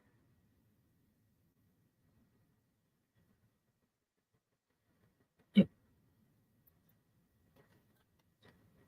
Okay, now I have it again. I have camera again. I think. Yes, I have camera again. And now I need to figure out how to get back to my phone apps. I'm going to try to get this picture from here.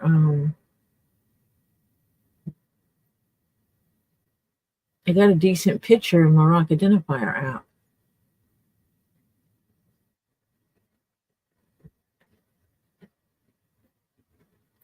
So I'm going to see if I can get it to pull up and share the screen.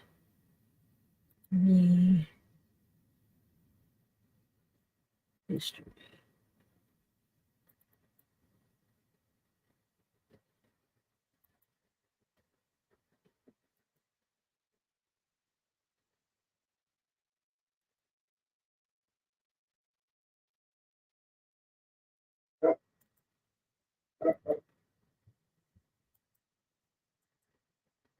Okay.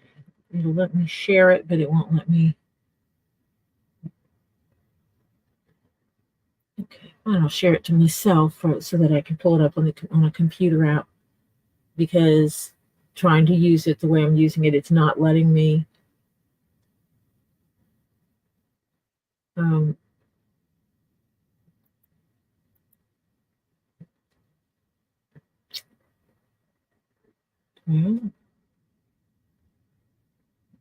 open my messenger.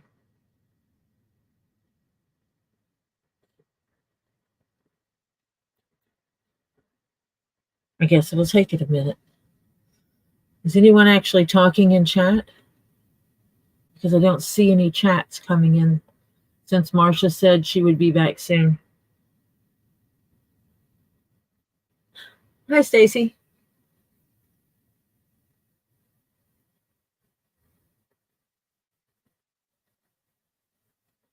I'm trying to get it to share something, but I got my gym club today. I got this beautiful, and I don't know if my, no, it turned off. Pink amethyst.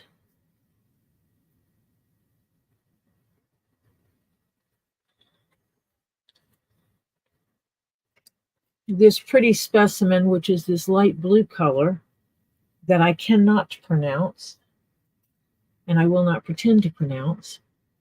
It's this stuff here from Mexico. But this on top of it, which almost looks like glass, is actually a dark, dark purple. And I'm trying to determine if it is a fluorite or an amethyst, because it really could be either one. And it is just a super duper dark. I actually thought it was black when I first was looking at it. It looked like just a black stone. I think I might just read an email and ask him, what is this beautiful piece of purple on top of this? And I also got a beautiful little garnet. Let me open this little box. I changed how he was in the box because he was just flying around. It's a quality thumbnail piece. I don't like this little box he's in, and he will get rehomed into something else. But he is a decent little piece of garnet. He's got some pretty color to him.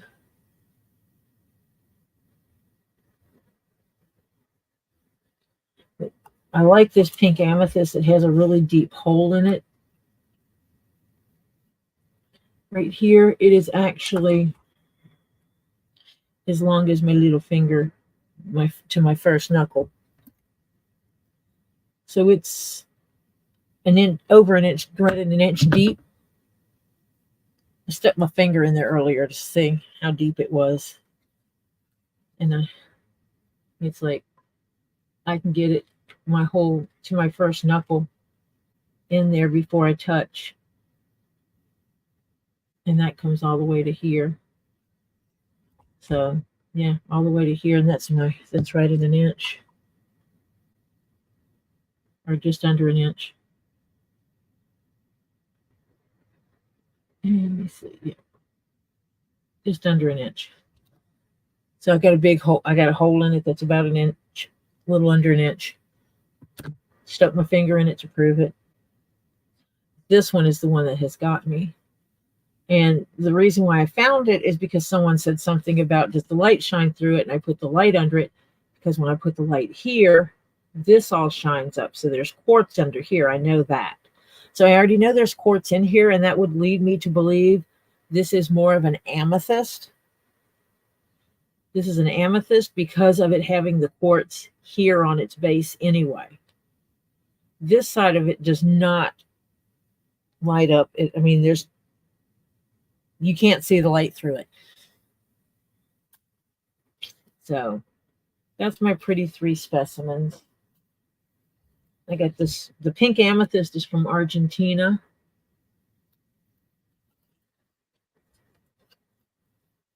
And the garnet, it doesn't tell me where it's from on this specific piece. And this one I cannot pronounce is from Mexico. And again, that is just the blue-green color on here is that stuff. The rest of it is not.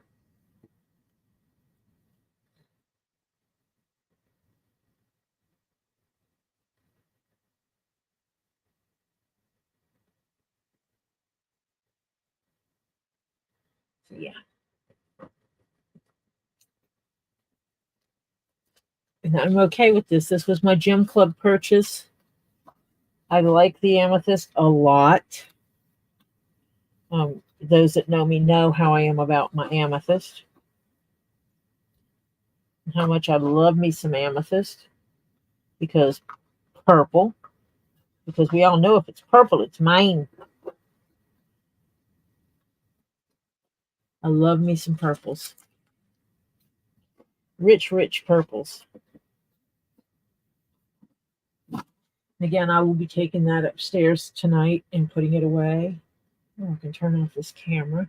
I mean, the flashy light.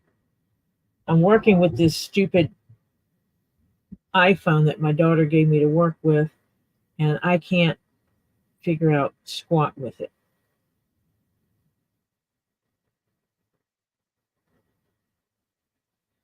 Okay. There. I'm not an eye person.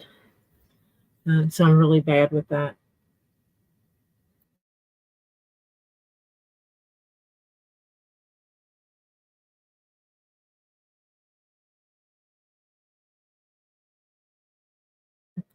And this little fella has been hanging around my desk for a while,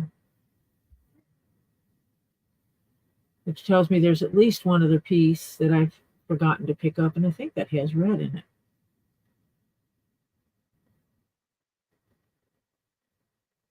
That might be bloodstone. I'm seeing some red through here, which is not picking up on the camera very well, I don't think. Let's see.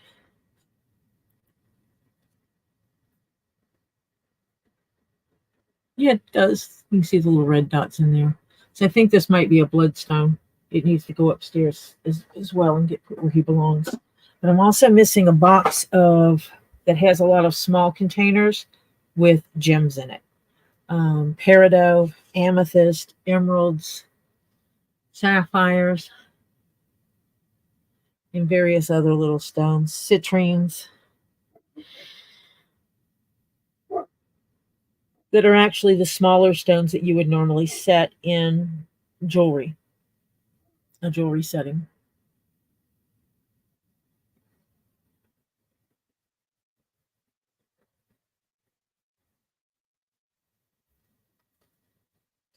And I don't know that I'm staying on much longer. That way I can get my sewing done, because I'm not going to do, like I said, I'm not going to do that part on the live, because I don't, it's a lot to have to try to move the camera and get it positioned where you can actually see what I'm doing on the sewing machine right now until I get everything set up over there. which maybe when I move things around would make it easier. I don't normally use a sewing machine. Usually everything is done by hand, so I'll be happy to get back to that, which is what I'm going to be doing next. Does anyone have any questions or anything that they would like to discuss? I am going to be offline starting Wednesday evening through next Tuesday.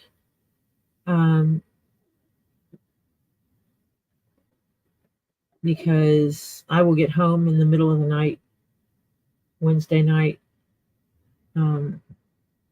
because my husband and I are running away. Sorry, I'm sitting here peeling glue off my fingers. It's kind of left over from when I was working up with the glue and things.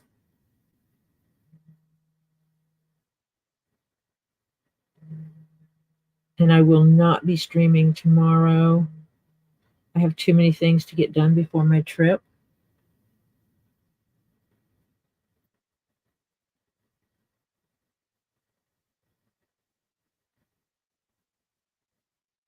Oh, nice.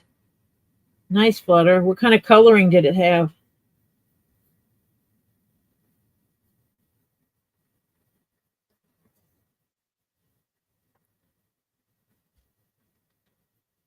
But yeah, we leave Wednesday after I get off of work. So tomorrow I work, and then there's going to be a lot of packing going on.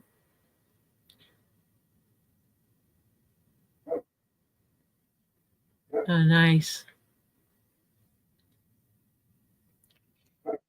And getting things prepped to be loaded. Tomorrow evening, my husband will go pick up our friend's stuff that we're going to transport for him. And then he will come home and we will start loading up my stuff. All non-essentials will get loaded. Things that we don't need Tuesday night and Wednesday during the day.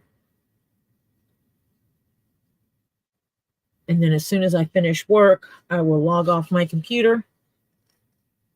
And actually, I am not taking my work computer with me because I am off work while I'm gone this time. Oh, this is not a working trip. So I'll leave my work computer here, but I'll pack up one of my personal computers. One of my laptops will go with me. And I will jump on when I can. I make no promises. I know I probably will not be on Robbie's Live. And if I am on there, it will be late when I get there. Just because there's things that are going on.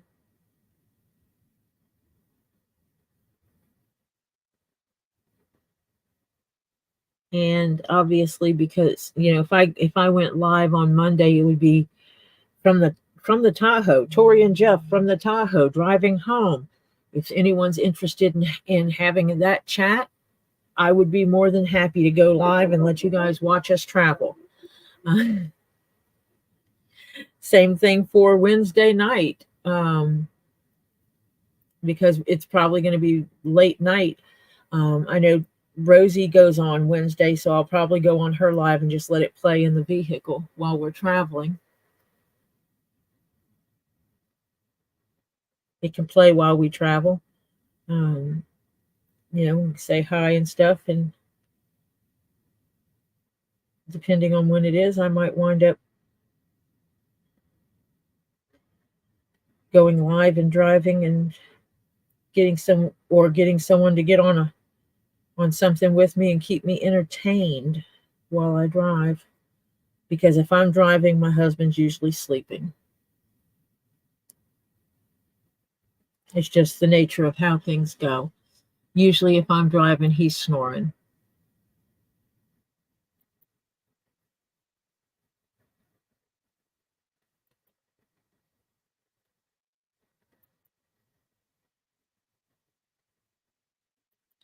catching up on something, checking something from last night.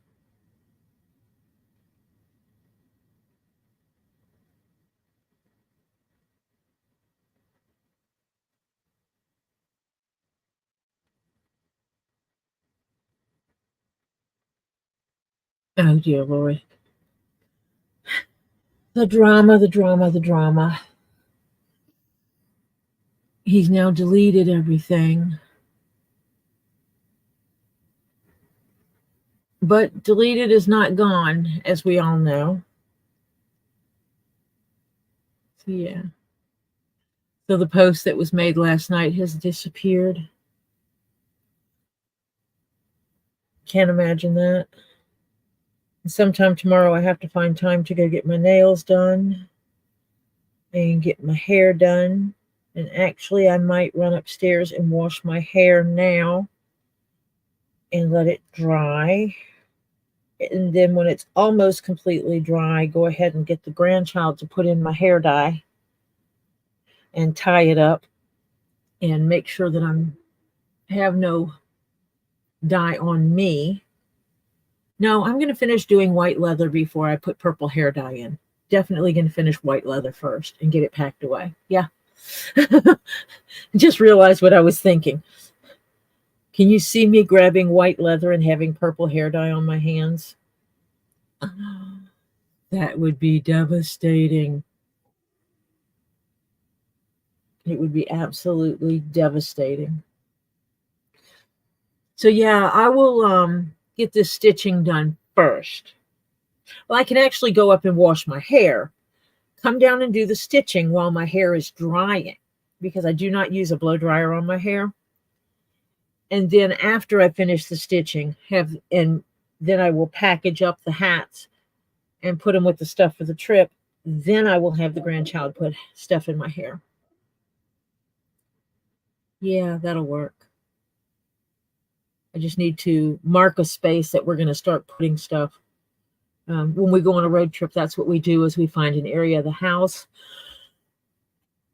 and we mark it as this stuff is going with us. This is our travel box here, or travel lot. Because often if we're going to be in a hotel for a long period of time, we will bring stuff to hotel cook. We've made, one pot wonders before in the hotel room.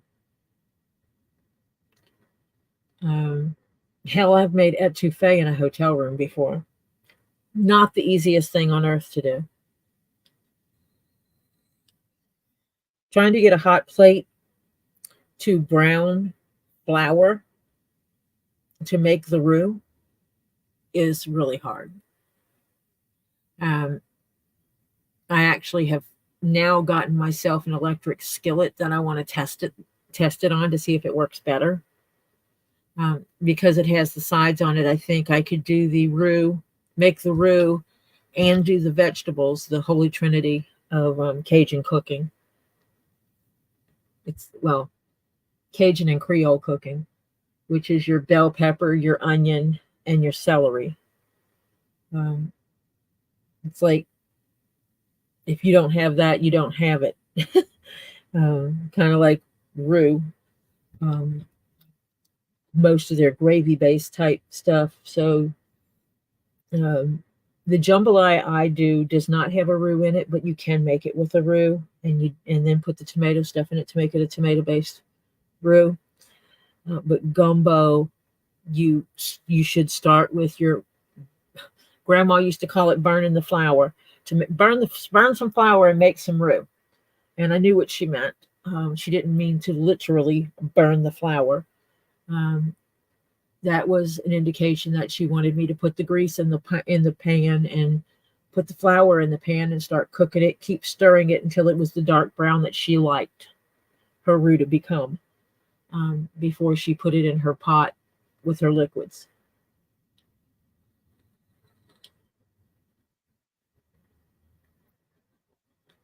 So, but I have a electric skillet. I want to try that and see how good that is at browning the flour for the roux, for making up the roux. It'd be interesting to see. My mother did a method where she browns the flour in the oven, but I don't want to try that. It's very non-traditional, and I prefer to do it the old-fashioned way. The only thing I don't do and it's because I have a glass top stove, so I can't, is doing the cast iron. But then I might go ahead and pull out my cast iron now that I have a one burner. I actually have a two burner electric portable two burner electric stove that I bought for traveling. I might pull that out and go ahead and pull the cast iron out, clean it, season it, because it's been packed for a while since I got my glass stove, and see how that works with using the cast iron. I miss cast iron cooking. I absolutely miss cooking in cast iron. I grew up with cast iron on the stove and in the oven, because basically Grandma cooked with her cast iron, and when she was finished with it, she cleaned it up. Notice I did not say she washed it. She cleaned it up, and she'd stick it in the oven. And that's where it lived, in the oven. And anytime you needed to bake something, the first thing you had to do was take the cast iron out of the oven. Then you could turn on the stove and bake something. And there were times I forgot and turned it on and went to open it to put something in it and had cast iron skillet sitting in there. Then had to get the pot holder to get the cast iron out and put it on the stove. She would make me heat the burner up first. Don't you put my cast iron on a cold burner, is what she would tell me. So I would turn the burner on and get it hot first, then take the cast iron out of the oven and put it on a hot burner and let it cool down on its own. And then bake whatever it was I was baking. She never made her roux in her aluminum pot. And I don't know if there was a reason behind that, or if it's just she preferred her cast iron, so she didn't use her aluminum pot, or if there was actually another reason for it. So I will have to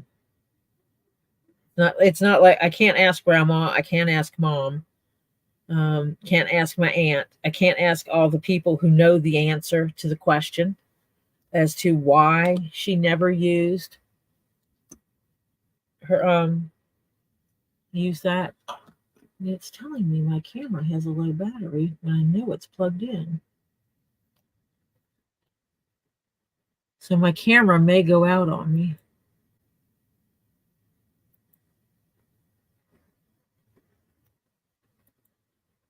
Simply because, yeah, my battery is at 16%. Well, let me see if I can get my phone. It says it's charging now. So we will see if that holds or if it's going to go out anyway. If it goes out, it goes out, right? It's not like we've never streamed without a camera on.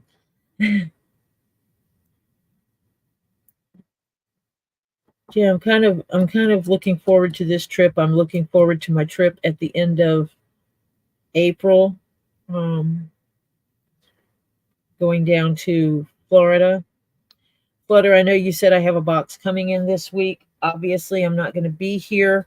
I will make sure whoever is staying at the house, which is my two grandchildren and my daughter, that the package is coming in. I will pay attention to that and notify them when it's at the front door and have them pick up said package and bring it in and put it in a safe location for me, which will be, I will have them put it down here on my sewing table. That way I can do an unboxing with it, because I think that would be the right thing to do, is have an unboxing of your box of pretties. Okay, it's my box of pretties that Flutter has sent me. But I'll do an unboxing of that as well. And depending on when Kendra ships, I may or may not have a box from her that I can put up. I hear the jingle jangle of my husband's keys. Say hi, Jeff. Hi, Jeff.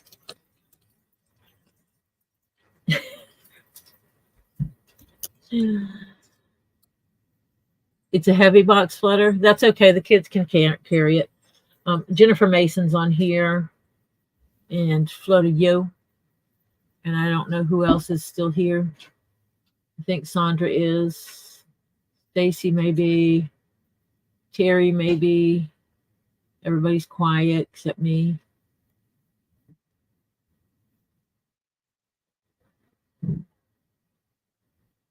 Sandra, I won't tell him you spelled it the other way. He spells it with a G, the German way. GEO.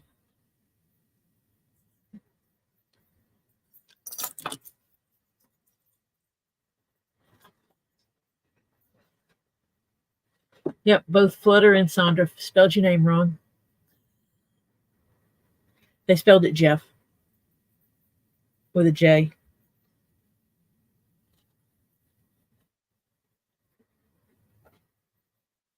Oh, you guys are going to go to Niagara Falls? That's cool.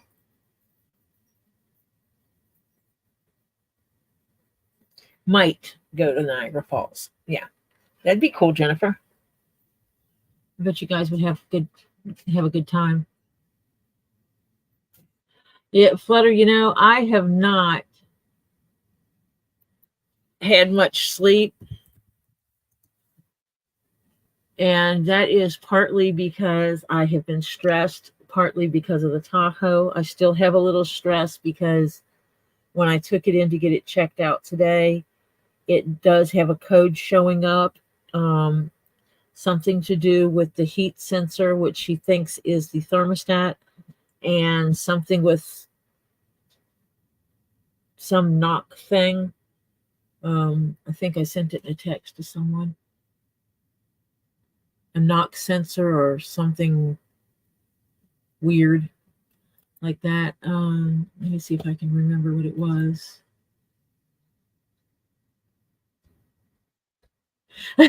Yes, Sandra.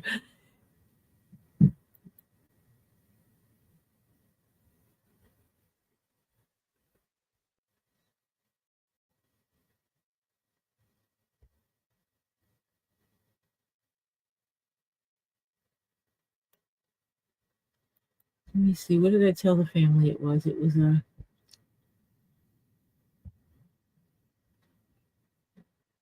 Yeah, they told me it's the knock sensor.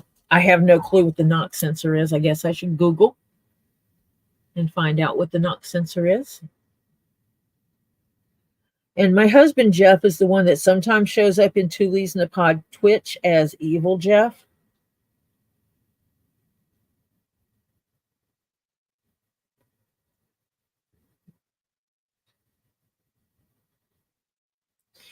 And some people will try to pronounce it Geoff.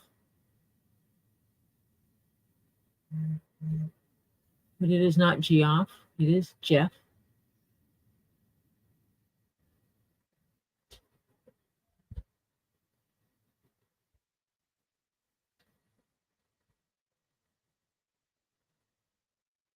So, yeah. I don't think he's looking forward to the road trip. He has not answered me about the April trip. I have brought it up to him a couple of times, asking him if he was going, and he doesn't say if he is or is not going. So I have not yet firmed up anything. Oh, I need to go check my bank account because I think they're going to take out the room. Oh, wait, that's not today. That's Wednesday. Yeah, Wednesday the 20th. They're going to take the Airbnb for Florida out of my bank account because they want to get their money in advance, because that's what they do.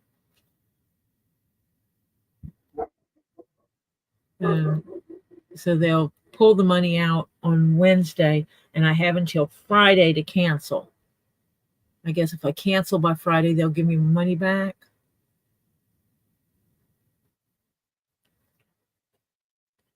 So we'll see.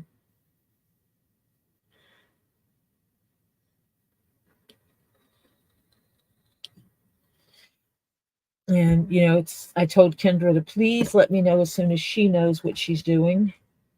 Lisa asked me what I was going to be doing. And I told her the same thing, that if Kendra tells me by the 23rd that she is not coming, then I can cancel. But if it is after that point, then I'm keeping it, because the cancellation fee is about 4/5 of the total price. No, it's about a quarter.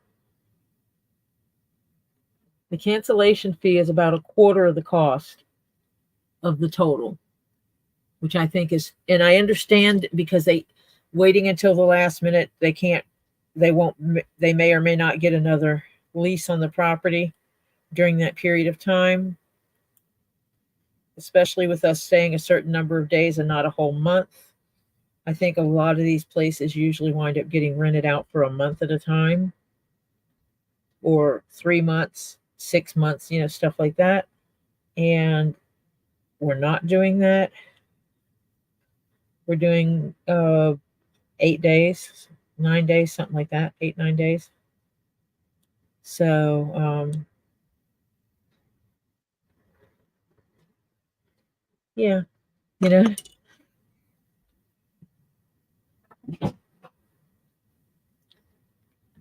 So, if they only charged like 10 to 15% cancellation fee for a late cancellation, it'd be one thing. But if I don't know if I don't have a definite no, we're not coming by the 23rd, we're keeping the place. I mean, it's a lovely piece of property. And so, I'm not going to hate the money that I wished I could spend somewhere else, but not going to hate it itself, is being in that place. So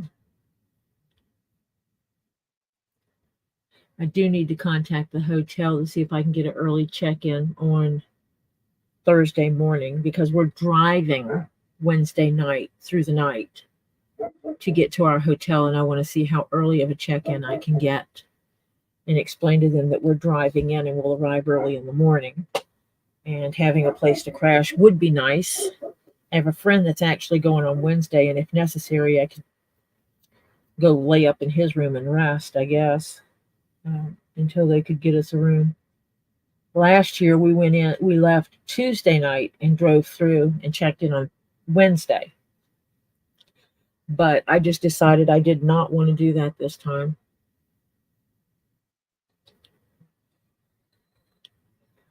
I did not want to pay the extra, whatever it is, for the hotel room for Wednesday night.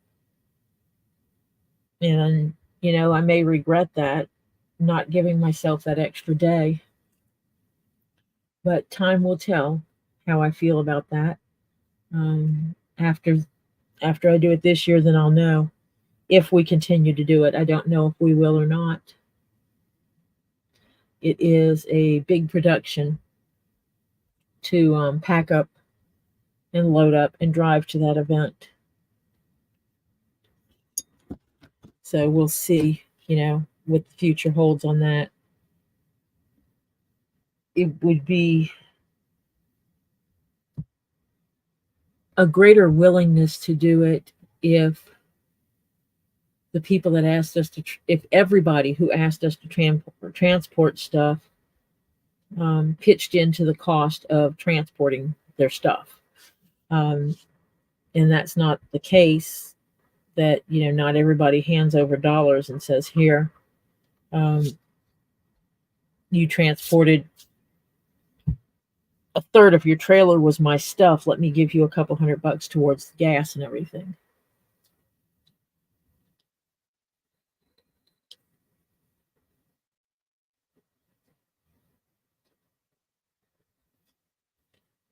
So, but my brother from another mother is a bit of a shoe whore, to say the least. And last year he brought many, many, many pairs of boots.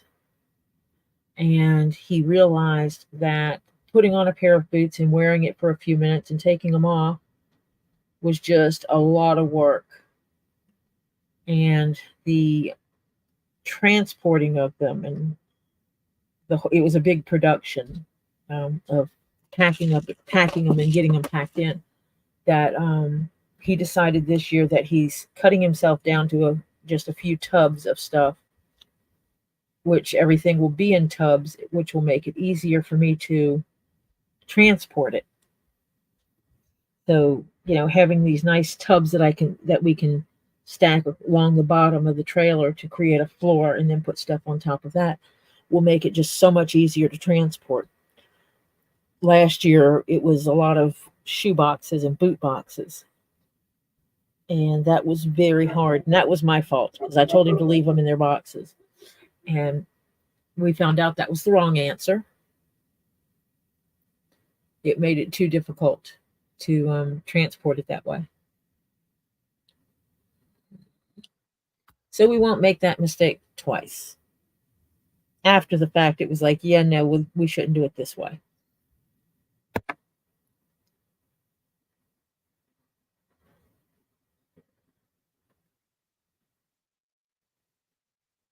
I cannot do that, Jennifer, because I don't have enough days to take off work. I am going to be, tomorrow is going to be a big one for me, because I will literally, I will work, and then I will get off of work. Well, tonight I will probably pack, possibly pull some of the packing while my hair is dyeing. And then I will start packing and figure out how many days worth of clothes I need. I will take one that will be like an overnight bag with one change of clothes. Because last year we got kind of close to the hotel, and it was really it was like 3 or 4 o'clock in the morning. And it was like, you know what? This is going to put us there way too early. Let's stop and get some sleep. And so that's what we did, was we got an inexpensive hotel room and got some sleep. Not the cheapest hotel room, because we learned our lesson on that. But a relatively inexpensive hotel room, just your basic clean bed with sheets on it and a bathroom. Nothing, not elaborate, not a, ooh, look at this room type thing. No view. Nothing fancy like that. So, and we stopped and slept for about 5 or 6 hours, got back up on the road, and still got to the hotel before check-in.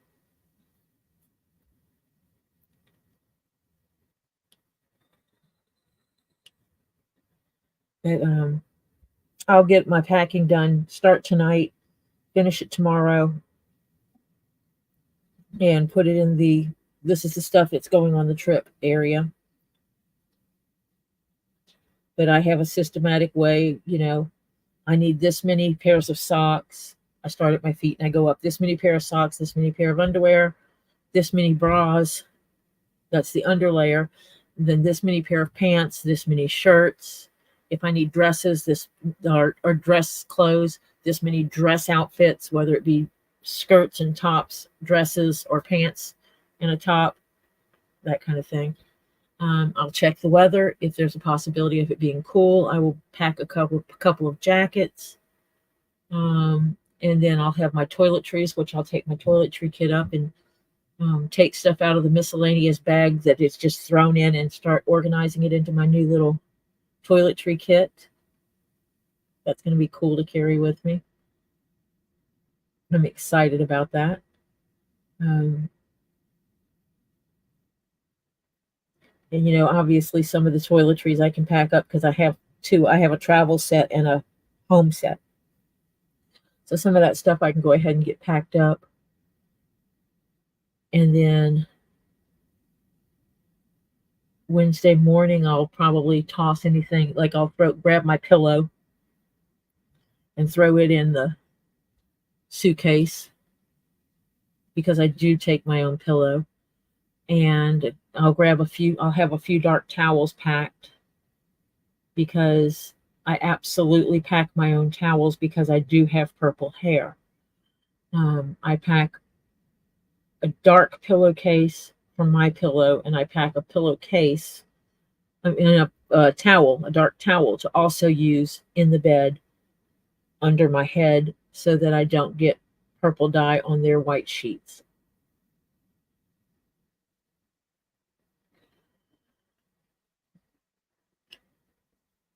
Wednesday morning, I'll get up and I'll work. I'll log off of work. By then, Jeff may have most of the trailer packed. He'll get the kids to help him. And a lot of the Tahoe will be packed. I will dismantle my computer and get it packed in a bag.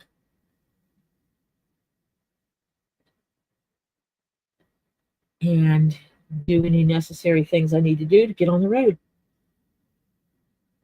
And then, hey, Lisa. Oh, Lisa, you might have the answer to this question. But then on Monday, we will leave there. We will arrive back here in the middle of the night, and then I will work Tuesday. I don't think I'll have a lot to do on Tuesday. I got my gym club box. So I got a pretty pink amethyst from Argentina with a hole that I can stick my finger in. And it's a sizable piece. Because I can show you my hand is from the palm to the tip of my finger is 6.5. Oh, that's the wrong way. Yeah, 6.5 inches still. My whole hand is like 6.5 inches. You see the glue on here. I got to go ahead and clean those. So, but it's a sizable piece. Nice, pretty pink. Pink amethyst. There's a hole in here that's just under it's just under an inch deep down in here. This right here. And that won't go in there, it's too thick. Right here, there's a hole that's about an inch, just under an inch deep in here that goes inside a little cavern, which is kind of cool. I'm still debating if I want to try to sand this backside down a little bit to get to where I can shine a light through, but not sure that I will. But yeah, that's my pink amethyst that I got. And then I got a nice little high quality thumbnail piece of garnet is what he referred to it as. We'll get the sticky stuff off of there. It's this little fella.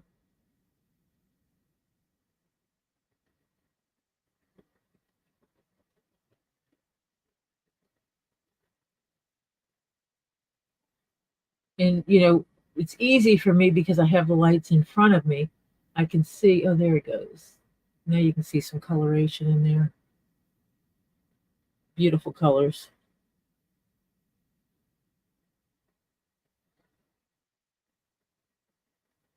And I put him upside down in the box because they had used the earthquake putty on this and it just broke free and he was just rattling around in there. I'm just glad he showed up in one piece. And new word to learn how to say.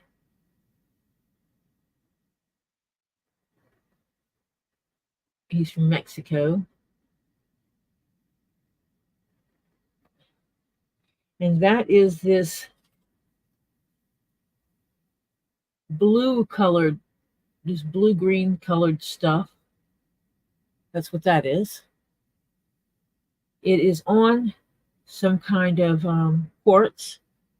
When I shine a light under here, you can actually see this front piece light up underneath. You can see the glow through the light. The back side does not, even though I can tell here, which I can see, and I don't know that you can. I can see that there is quartz in here, but there's something else in here, this mud looking stuff, which is actually, it is some kind of rock. It's hard. But this muddy looking stuff does not, you can't get light to come through there. And then there's this rock on top that I thought was black because it looks black. But when I try to shine a light through it, it's not black, it's purple. And this part here shows the purple more than anything. And I don't know that I can get it to show. I had it showing earlier. Oh, sure, I'm showing rocks, Lisa, and you go wander off.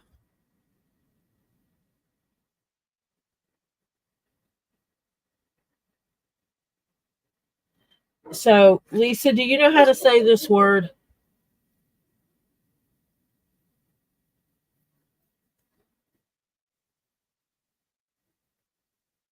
Lisa, do you know how to say that word?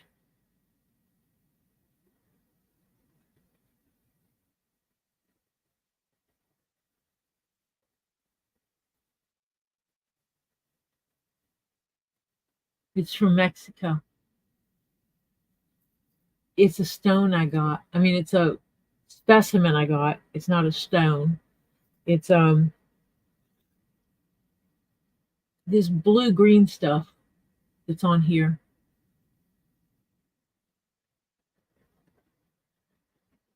And then, like I said, it's this is quartz. This front piece is quartz, or some other kind of absolutely clear colored stuff. When I shine the light under here from the flashlight, ouch, that hurt. Still having problems with my hands. Don't know how I'm going to manage to do the things I need to do with my hand hurting the way it is, but I will. But see, you can see the light through that as opposed to no light in it. You can actually see the light through that front piece, but when I turn it around, you cannot. You can't see the light through it. And then there's that blue-green stuff. And then there's this rock here that, if I can get the light to do it just right and not blind you, it shows up purple. Very, very purple. You can see the tip of it over here shows up that purple. It is such a dark, dark, dark purple color. I thought it was black. It is not black. I'm thinking with the other piece being quartz that it may be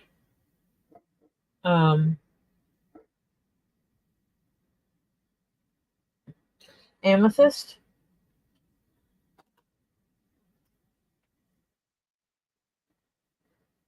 But that blue-green stuff is this word here. AURICHALCITE.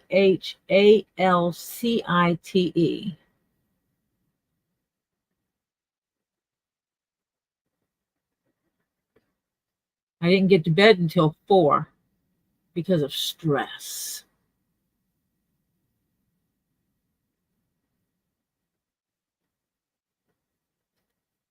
So yeah.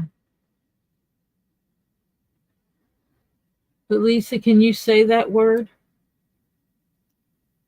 Because I need to know how to pronounce this word.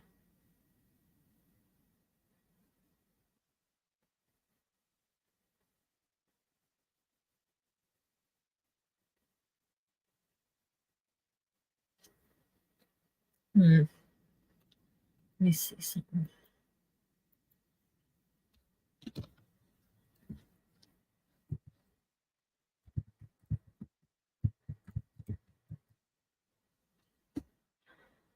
Oh, it does. You can come into a more of a gem formation.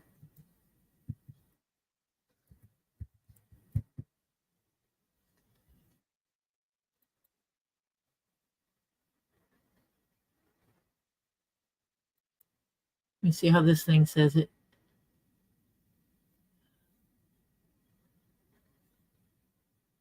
Oh, it's not going to say it because I muted the whole site. Let me try that again.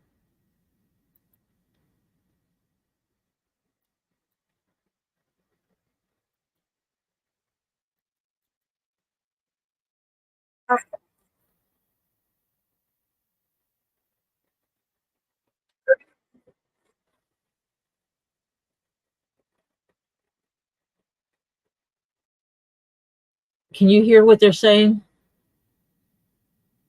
Because it is what she wrote. Okay, Warriors.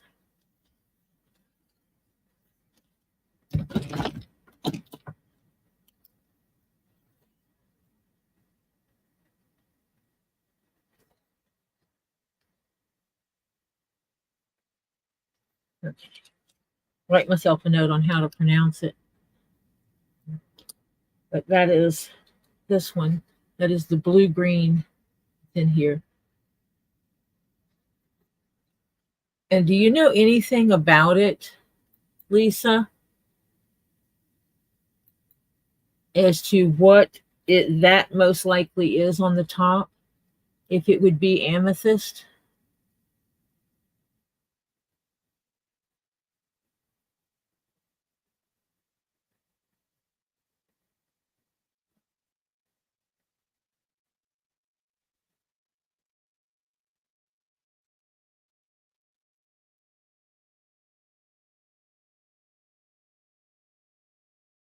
Oh, sweet. Oh, you couldn't hear it saying it? Oh, for some reason I was thinking it would pick it up.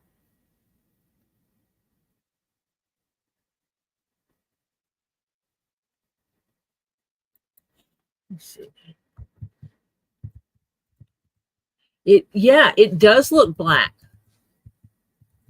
until you put a light on it, and then it's purple. It's a dark, dark purple. It does come with fluorite. It is found with fluorite.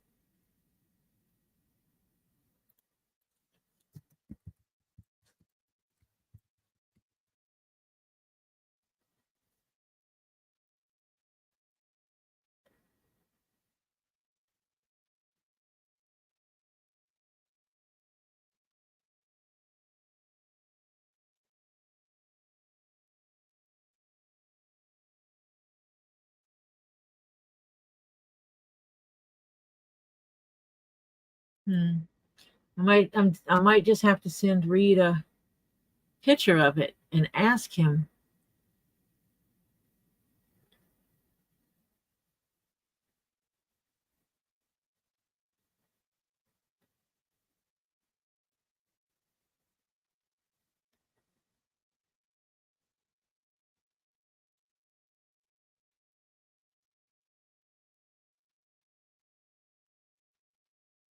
Because it is a super, super dark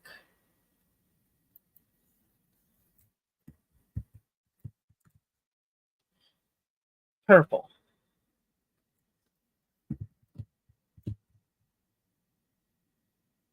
And I'm trying to find a way to get it to show.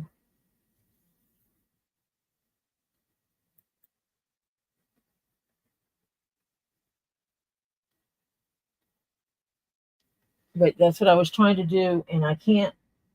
I almost need like a pin light. Ooh, I wonder if I took a piece of paper, or actually, even better,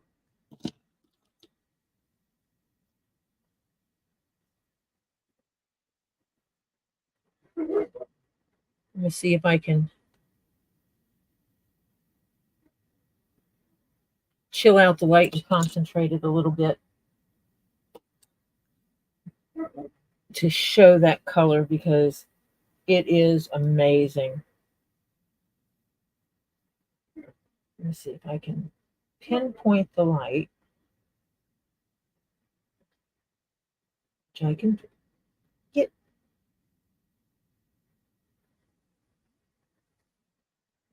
Put the light back on. Thank you. Talking to my phone. This is actually the phone my daughter gave me. And if I pinpoint the light, does it show it any? No, that's not enough light. It needs a little bit more than that. So let me try that again. Let me put a little bit of a bigger hole in there.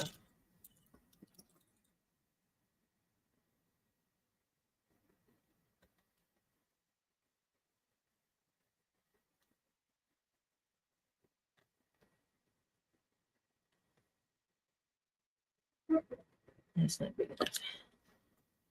Come here. I need me a little cutter and a hammer. And with a cutter and a hammer, I can make a hole.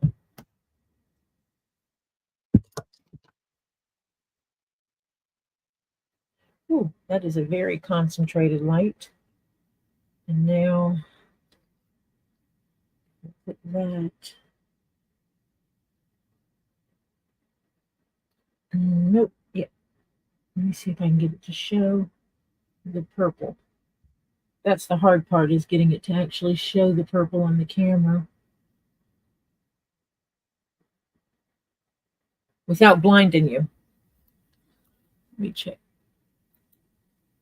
So I can see better if I look at it on the book, on the YouTube, instead of on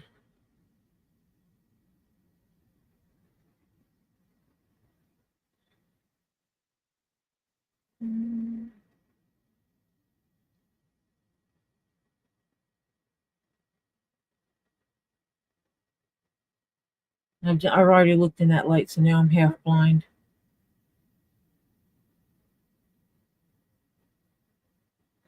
No needles.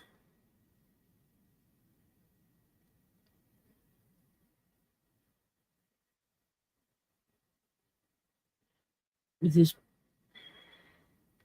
this is fluoride, it is the darkest dag blasted fluoride I've ever seen.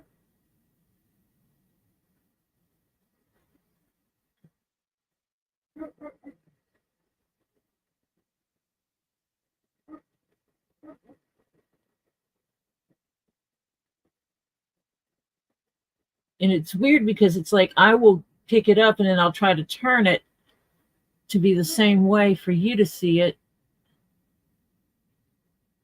And then I can see it and you still can't.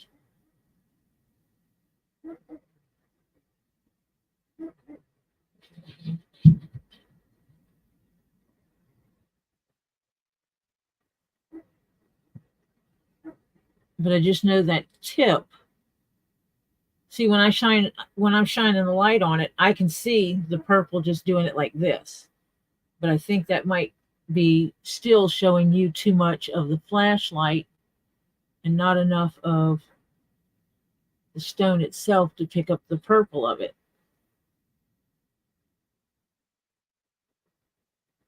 Let me see. But it is just a really dark purple. Nice, rich, royal purple.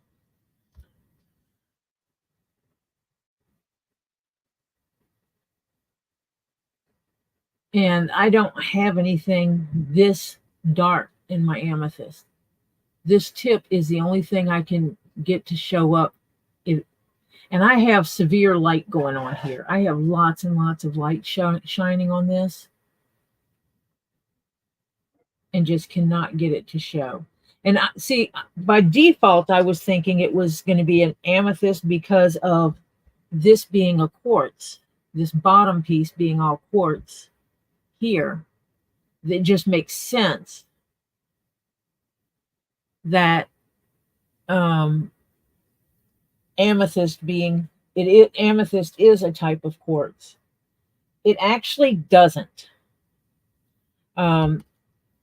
This list does not say. The only thing it says it's with is zinc, copper, and carbonate, and that it's found in Mexico, Australia, and the United States.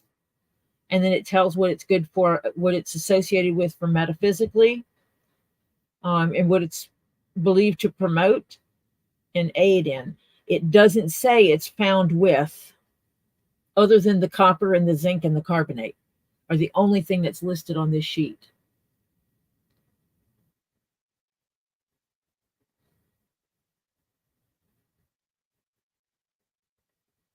Try to hold it up for a minute.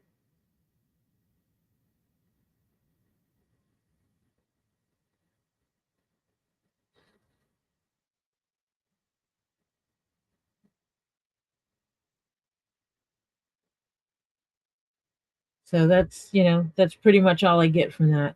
He didn't give me anything, so, but it would not surprise me if it was with amethyst, because I'm pretty sure this is just clear. This is just quartz on the front side. This whole front side, I believe, is nothing but quartz. And I need to be careful with that because this rock is loose. This top piece is loose.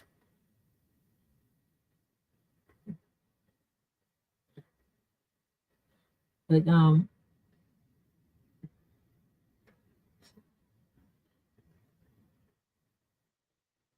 it's almost like a super light version of a malachite, the way it looks. Not the feather malachite, not the needles, but more of your standard malachite raws.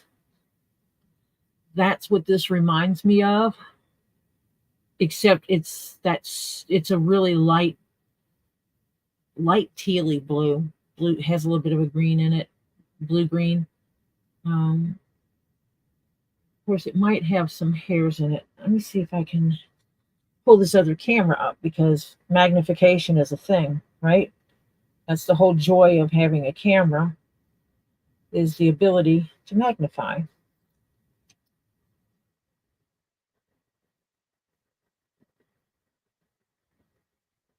Oh my goodness. It does have lines in it. Let's see. This is going to be fun. Let's see if I can get that. Let me see if I can get that.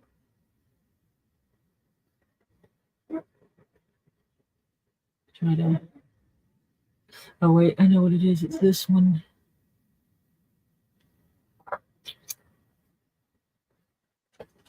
I got the camera on. I mean, the light on there. Turn that one off and you might be able to see this one better.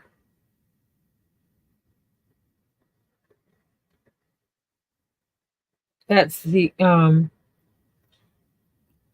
took a picture of this side right here, just the side of it. And that's what it looked like.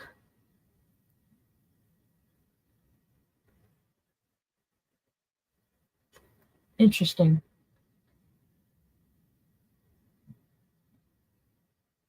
I don't know how to do anything on this stupid phone. Why did my daughter give me an Apple to use? She crazy? Let's see if I can get this to work and give me more color. Ah, there, that looks even better. That's what it looks like, Lisa.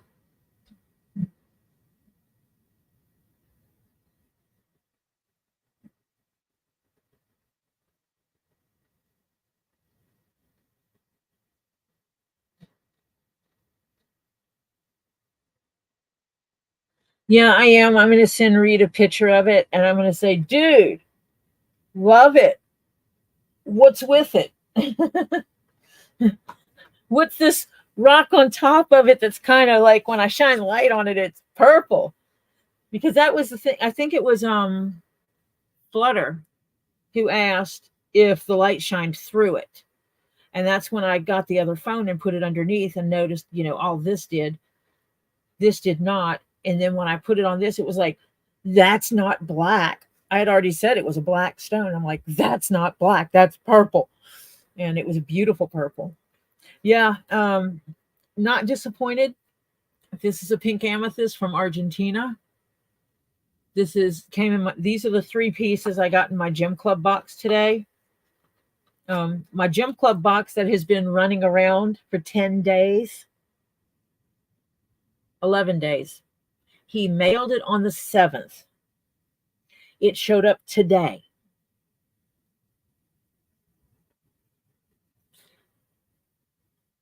So this baby has been wandering around for 11 days. These 3 babies have been wandering around.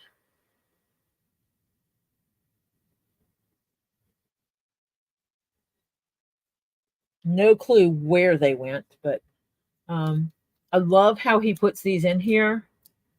And what I do is the text that he puts on these, I actually retype it into the rock identifier app. I put, if he lists where it's from, like this is Argentina and this one is Mexico, I will put those for the location in the app. And in the notes sections, I will write this part up.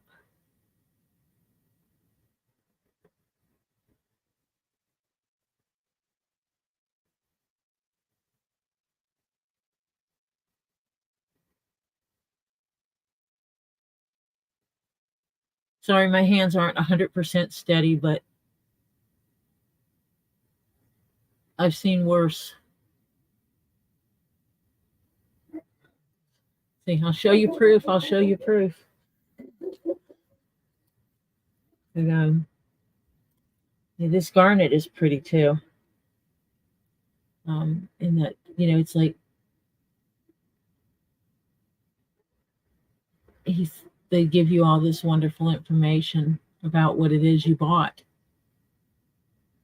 I love that they give you this information. See, it is a real garnet. God, I'm a little bit snippy today. Oh, it must be because someone thinks if they delete something that it's actually gone.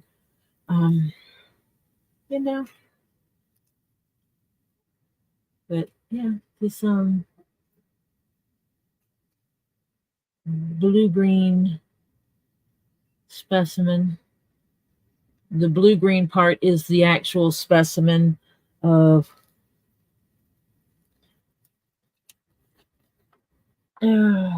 aurichalcite from Mexico.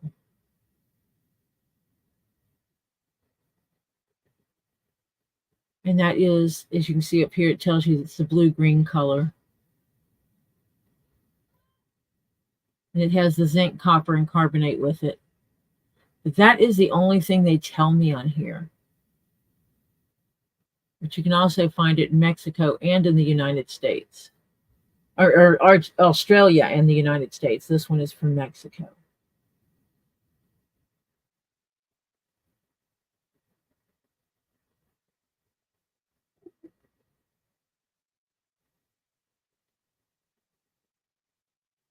Yeah, I'm not disappointed. This was the $75 box. This is what I got in the $75 box. I'm not disappointed with this month's piece. I have pink amethyst, but this actually is different from the other pink amethyst that I have. So that's what makes it kind of cool, is I have a different look for this pink amethyst. And this is something I did not have in my collection. So new piece. New piece in the collection.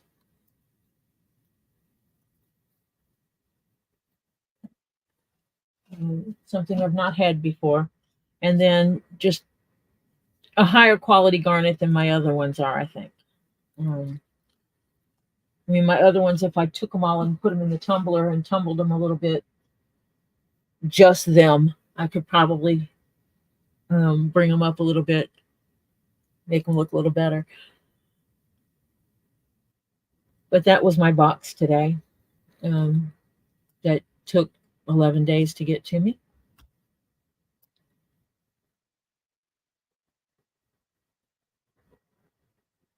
Yeah, it's the one thing I've allowed myself to keep. I've cut back on some things, but that is one thing that right now I'm allowing myself to keep. If 3 months in a row I only get stuff that I have 100% of already, nothing new, and specimens that aren't any better than what I already have, then I'll reconsider it.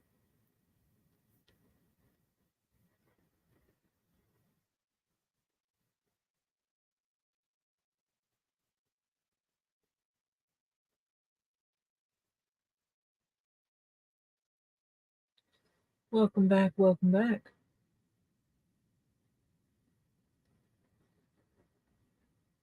And I wished everybody could afford to get that because I've enjoyed getting the boxes and unboxing them and seeing what's in them. You know, what do they have in store for me? And I know they do not say, oh, this is Tori's box. Let's pick this and this and this specifically to put in Tori's box because it shows more purple. This is Marsha's box. We're going to pick this, this, and this because James likes reds and blues. I know they're not doing that. They couldn't possibly do that with the number of people that are getting these boxes. But that first box I got, that's how it felt. It felt like someone 100% handpicked everything that was in there, because I fell in love with every specimen that I was sent in that first box, and that one had the fluorite in it, and it was heavy on the purple, like it was handpicked for me.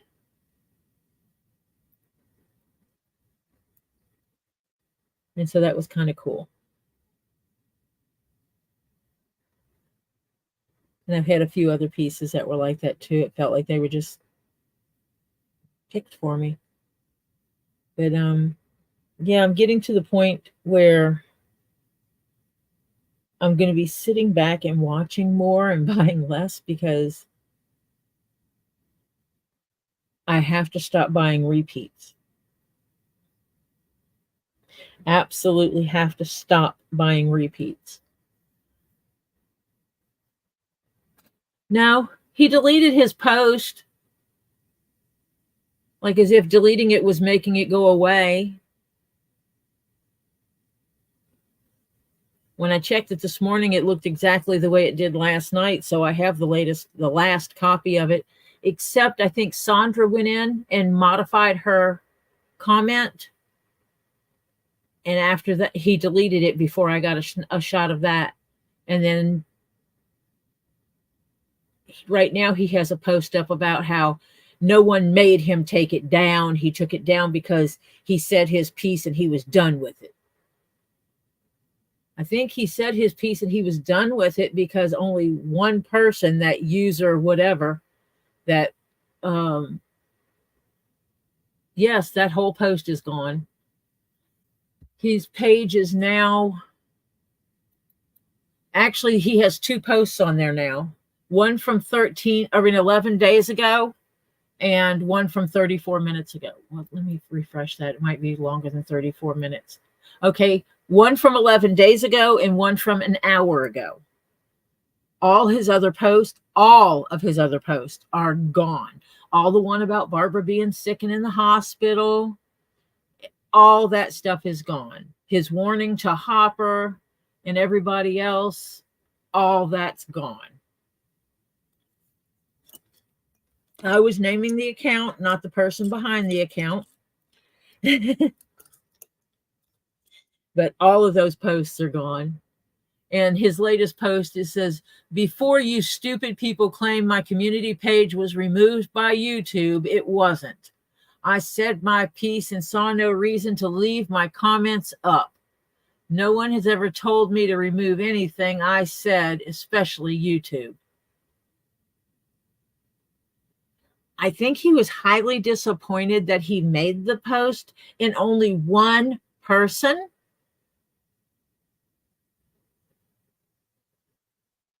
only that one account, supported what he said, and everybody else that posted was, you're wrong.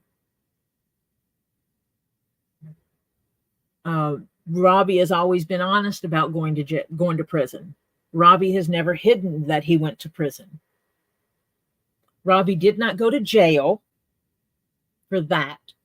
What Wolf was talking about, he did not go to jail. He went to prison, as he said last night, as he said to me within the first 15 minutes of me showing up on his property.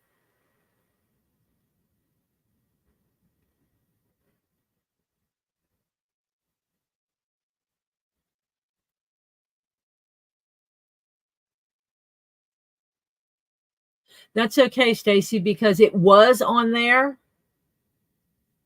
when I did my screenshot of it. So actually I didn't do a screenshot of it. I dumped it to a PDF file.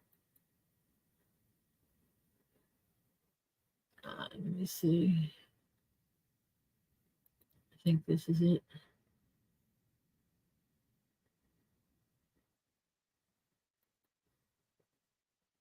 Because as I said yesterday,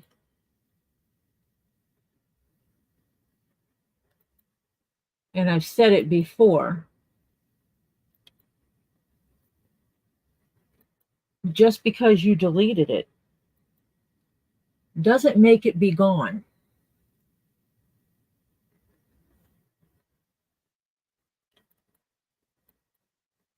It's not gone.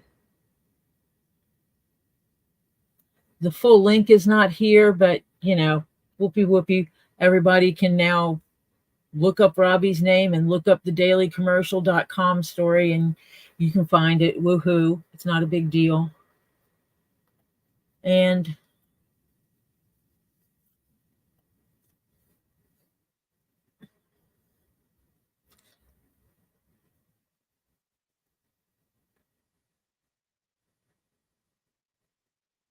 but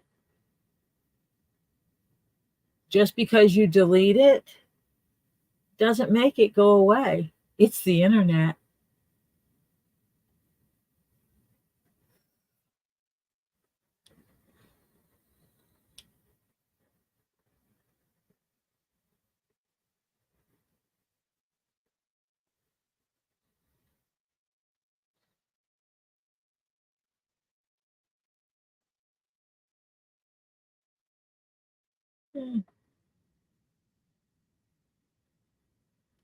This one is the only one that last one of Free Spirits cut off. I wonder if it's on another version.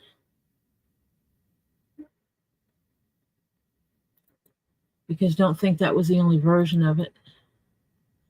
I might have actually screenshotted it multiple times to make sure that he didn't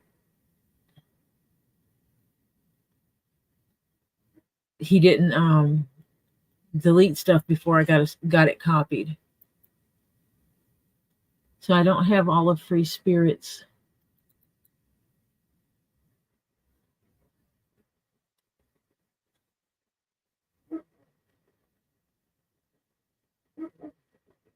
Yeah, I don't have all of Free Spirits comment. That's the only thing that's missing is part of Free Spirits comment.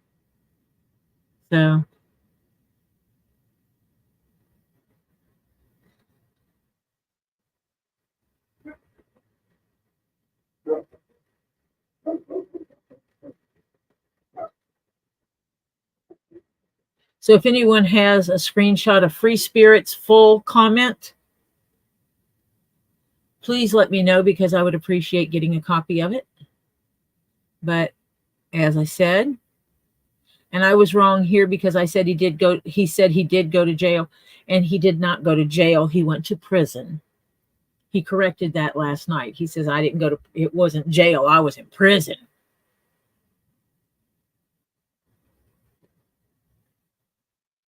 You have a good night, Jennifer. Stay safe.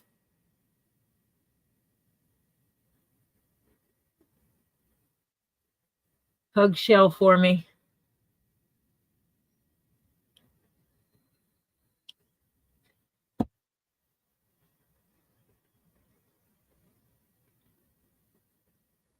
So yeah, he deleted it, but it's still not gone.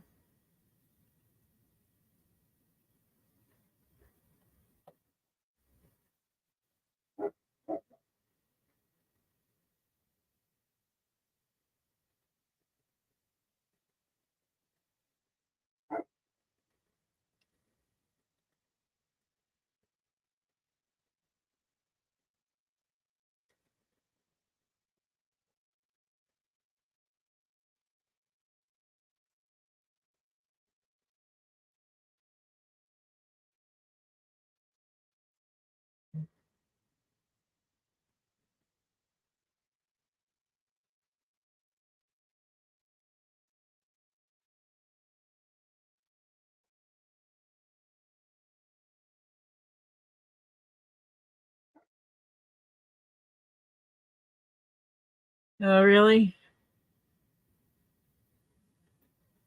Is she causing you grief now?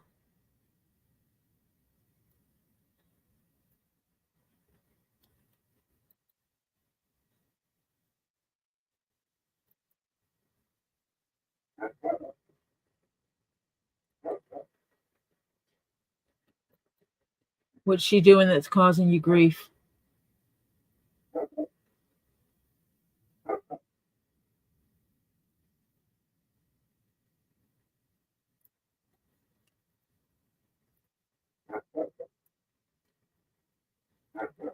Oh, really? I have not been paying attention.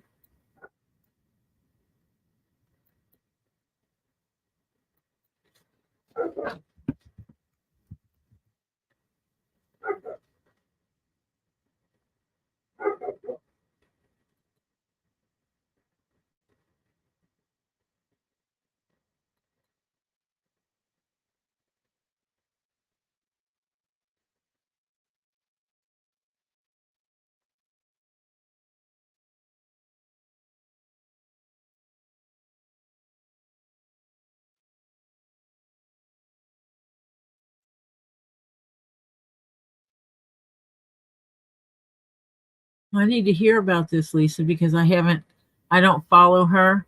Um,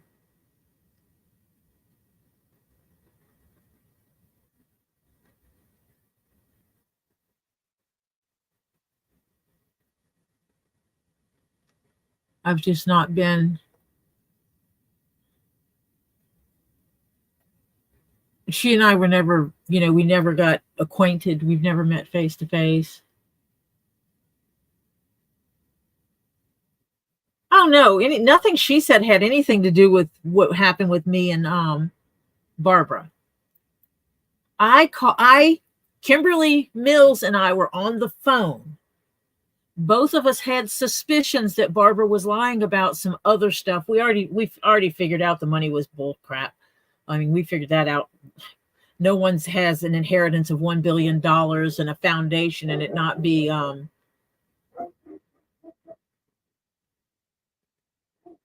documented anywhere that people can find it.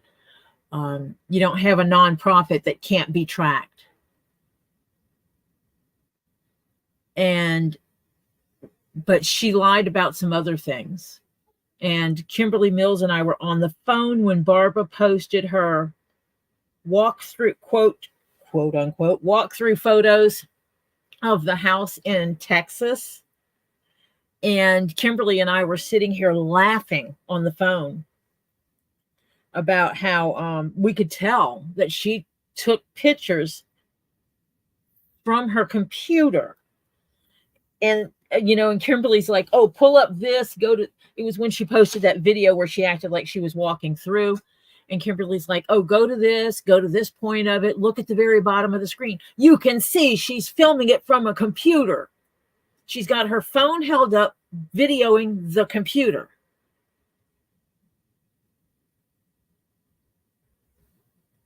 And that night, when all this stuff was going on, and she was sending us pictures of what she claimed to be ghosts in her house, and basically you could see she took Microsoft Paint and used the blur feature of Microsoft Paint to make it look like there was something there.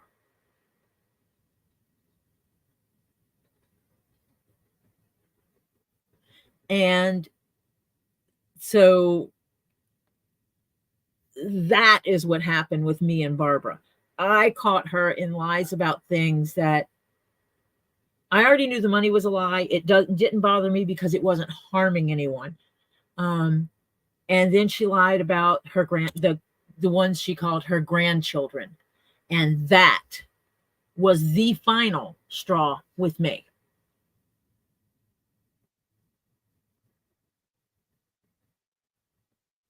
That was the final straw, is when she lied about the children. She didn't protect crap over there. She left Robbie. They were supposed to be going over and helping Robbie with some stuff. And then when all the Barb stuff happened, they quit going.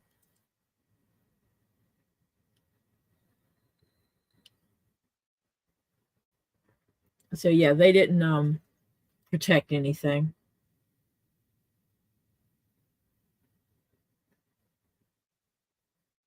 Yes, her and Barbara have an obsession with each other. And my camera is going to go out because evidently I cannot be on here streaming the camera and it charging because it's not keeping up with the charge. I'm at now 1%. So my camera will go out. I made sure it was charging and it's just not able to keep up.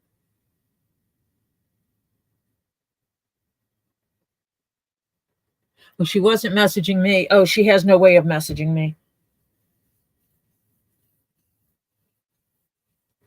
If you want to come on here, Lisa, I can give you a link.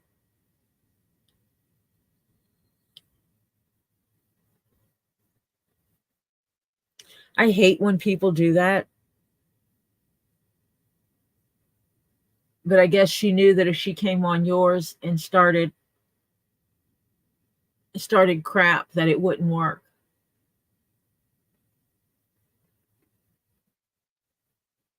Because you've said it before, you'll call it out no matter who it is. You will admit a certain person is right, even if it's someone you don't like.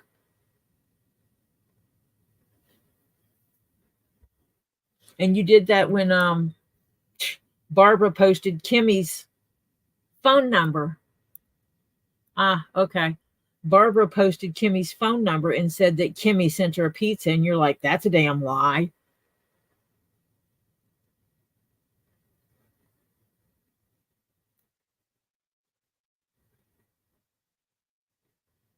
And, based on the number of people that would have Barbara's address and Kimmy's phone number,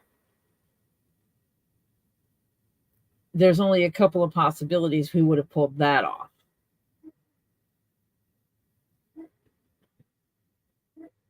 Yeah, when you go to someone else's chat about an issue and they're talking about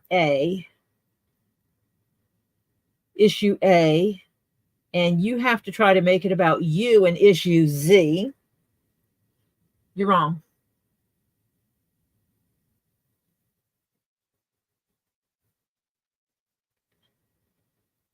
Yep, and that's why I figured it was Barbara ordering herself pizza and putting Kimmy's phone number down. just so she had it on that receipt to show it.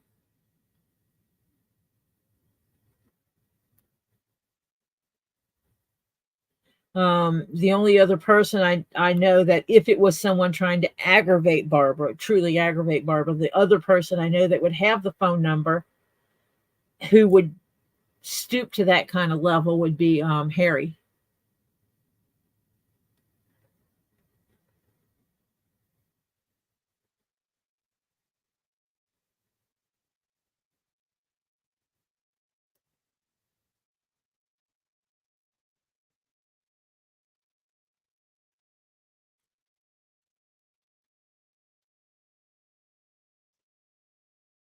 Well, the thing is that spewing a bunch of crap is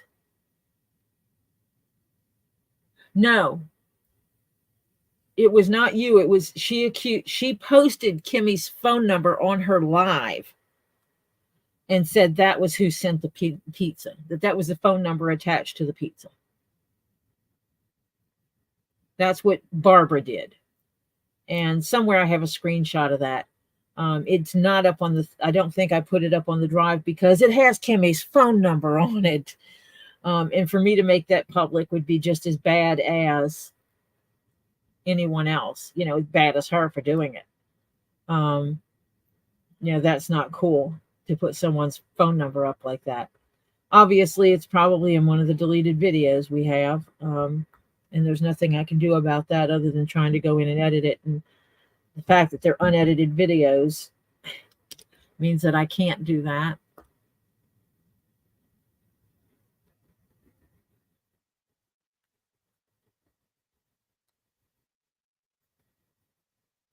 Yes, it was the phone number that I have for Kimmy. That's how I knew it was Kimmy's number, because she didn't say it was Kimmy's number. She posted the number. I typed the phone number in, started typing it into my phone because she was naming several names of who she thought it could be. And I started typing the phone number in my phone to see who it was, and Kimmy's name popped up. So it was Kimmy's actual phone number. And I texted Kimmy and told her that Barbara did it.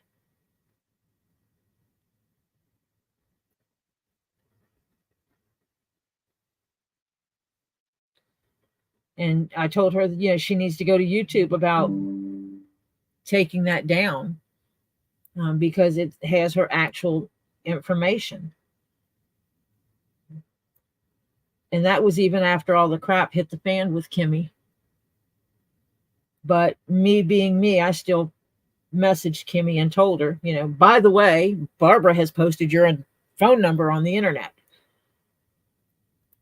saying that you sent her a pizza. And she's like, if I could get a pizza, I'd get one for me and my son.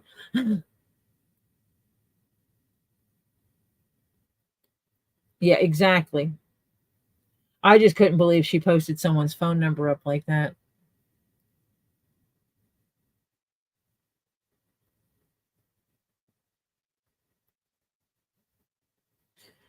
Man, I never got a pizza from you.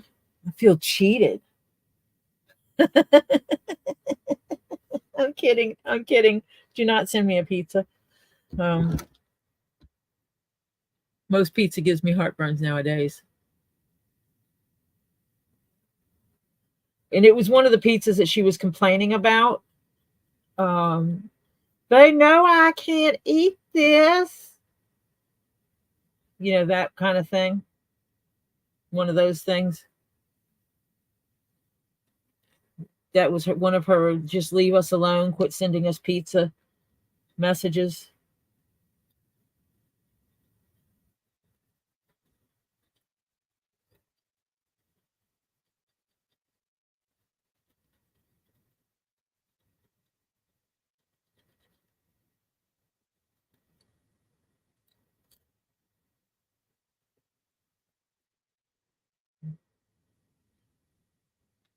Yeah. But I don't take subtle hints, so I did not buy them pizza.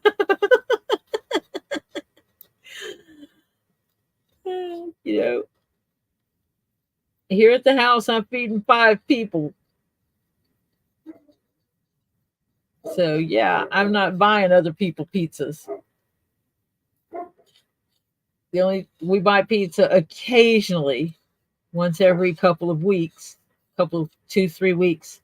Once every 2 to 3 weeks, there will be a pizza, but um, not on the regular.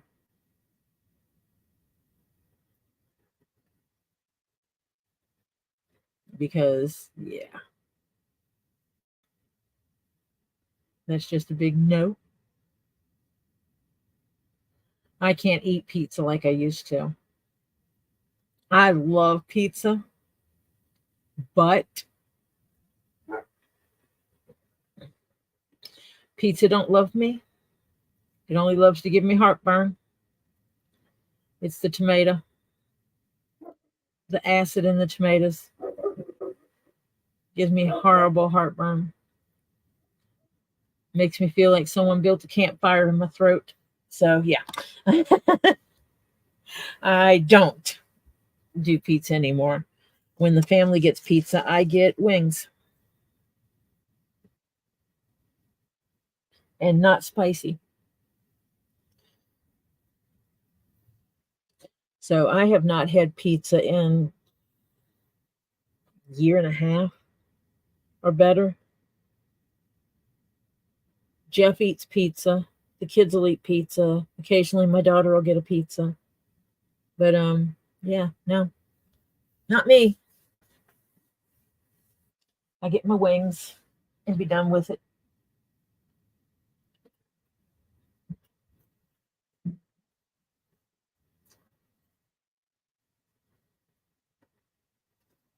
I have an over acid stomach.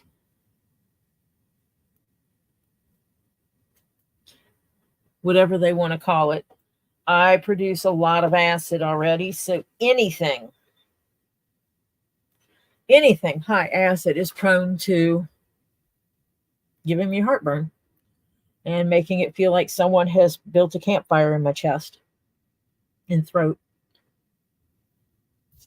If it is what it is. And so I pick. Etouffee is one of the things. It's like the heartburn's worth it. I'll make my etouffee. I will eat it. I will have the heartburn from it, and I don't care. It's like I will do it knowing I'm going to eat this and I am going to suffer tonight. So I will have my Tums ready.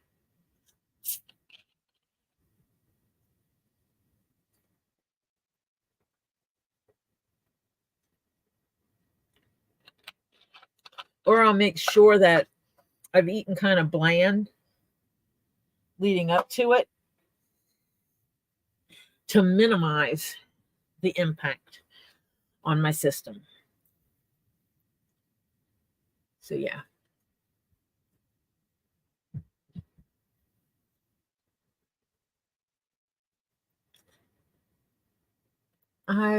What is GERD? Let me see.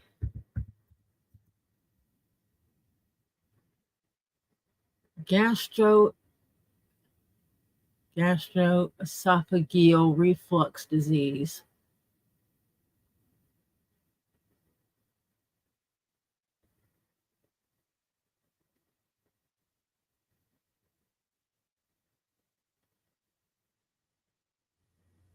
I wonder if that's what my cousin's daughter had when she was born, because it was a reflux thing because she couldn't feed her laying down. The child was not allowed to take a bottle laying down. She absolutely had to be sitting up anytime she had ingested anything, liquid or solid.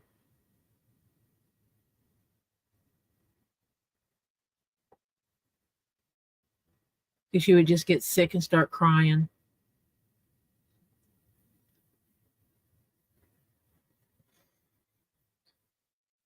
And as adults, normally we don't lay down to eat. So, but infants do. So maybe she has something similar to that that'll cause her problems later on. She's still young. She's a little bit younger she's a little bit younger than my daughter and Rosie. She's not as young as she used to be.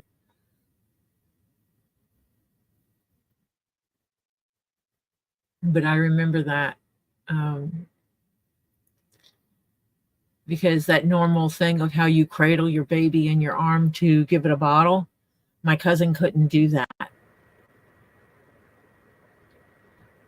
She had absolutely had to make sure her daughter was sitting up. And so she would give her night bottle. She would give her night bottle sitting up. And then she would give her a pacifier when she laid her down, so that she still got that comfort from her pacifier.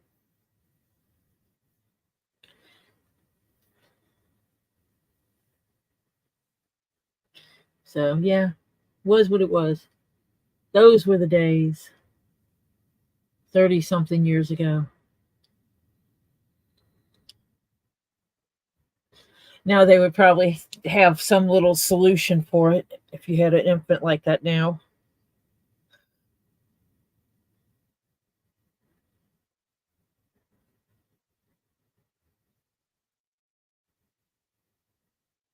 So I think I have been on here since 5:30. It is almost 9 o'clock. I think I'm going to go ahead and wrap it up and get off of here so that I can get this stitching done. I'll go up and wash my hair first and then get the stitching done. I might let the child put the hair dye in my hair early tomorrow when they wake up. And then at lunchtime, I can rinse it out. The hair dye I use is gentle on the hair. So if you leave it in too long, it doesn't do anything. It doesn't damage your hair, which is kind of nice. I just have to watch when I rinse it out that I don't let the water run over my body, that I lean over to do it, because if I stand up and do it, then my arms will be purple. Yep, my arms will be purple. And my back will be purple. And my bosom will be purple. Everything from the neck down will be purple.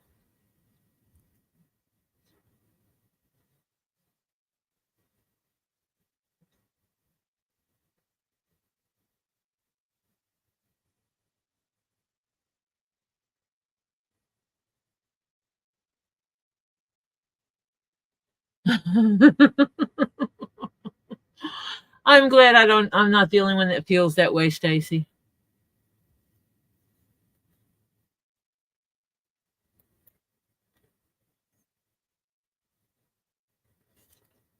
So yeah. I thank you all for stopping in, seeing me show off my pretties that I got today multiple times, and hearing me talk through the process of what I'm going to do with these covers, these hats. I call them covers because a friend of mine calls hats covers. Like I said, I'm going to stitch this down. I'm going to stitch it kind of close to the edge. And then I'm going to go in with this and stitch this down close to the edge as well. And then I will flip this over to the underside. It might wind up leaving like the slightest little edge here, but I'm going to do it in such a way that it leaves very little showing, that it'll be like maybe almost like a piping in itself, that it'll just leave like this little edge, if anything. I already know next time the outer piece will be cut at least an inch longer than the inner piece. And I will still be stitching it different.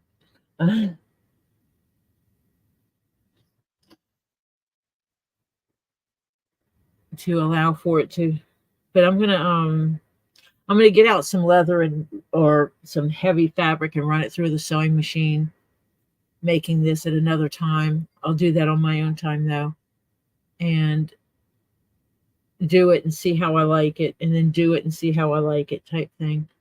I want to work with it with the piping, because I want to see if there's a way to reduce some of the bulk in the piping when I do it.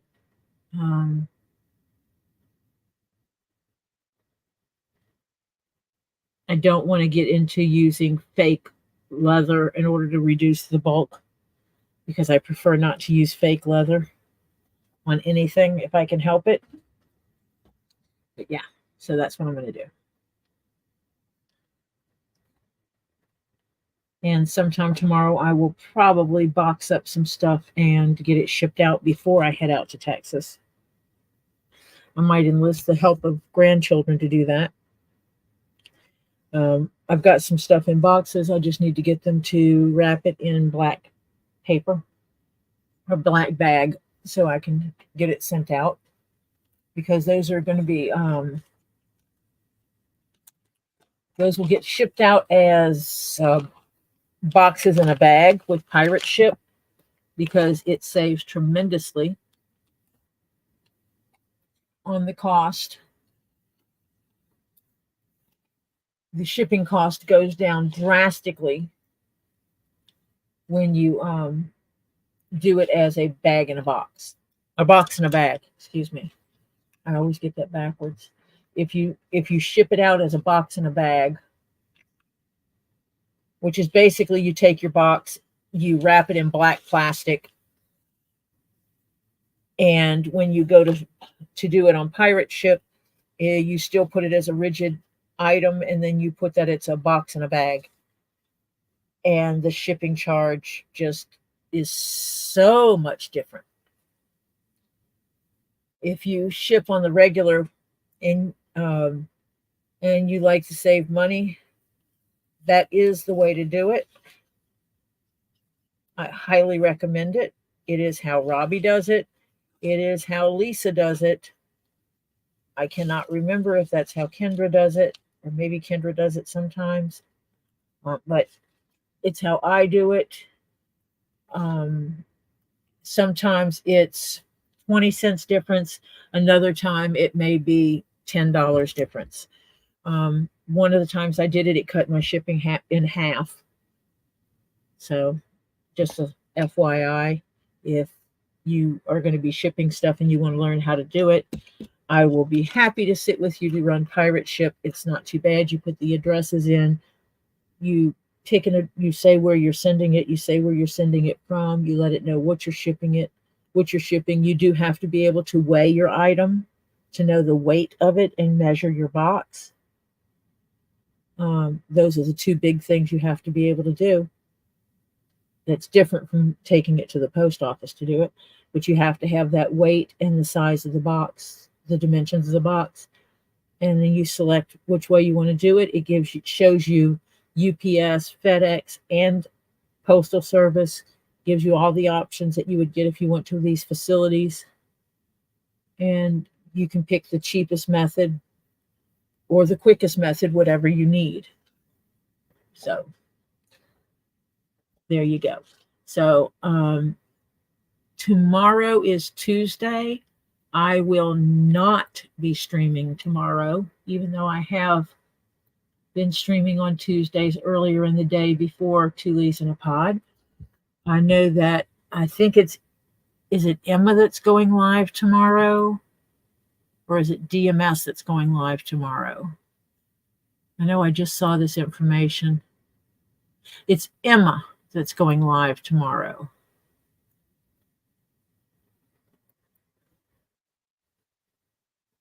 And she is going live at 6:30.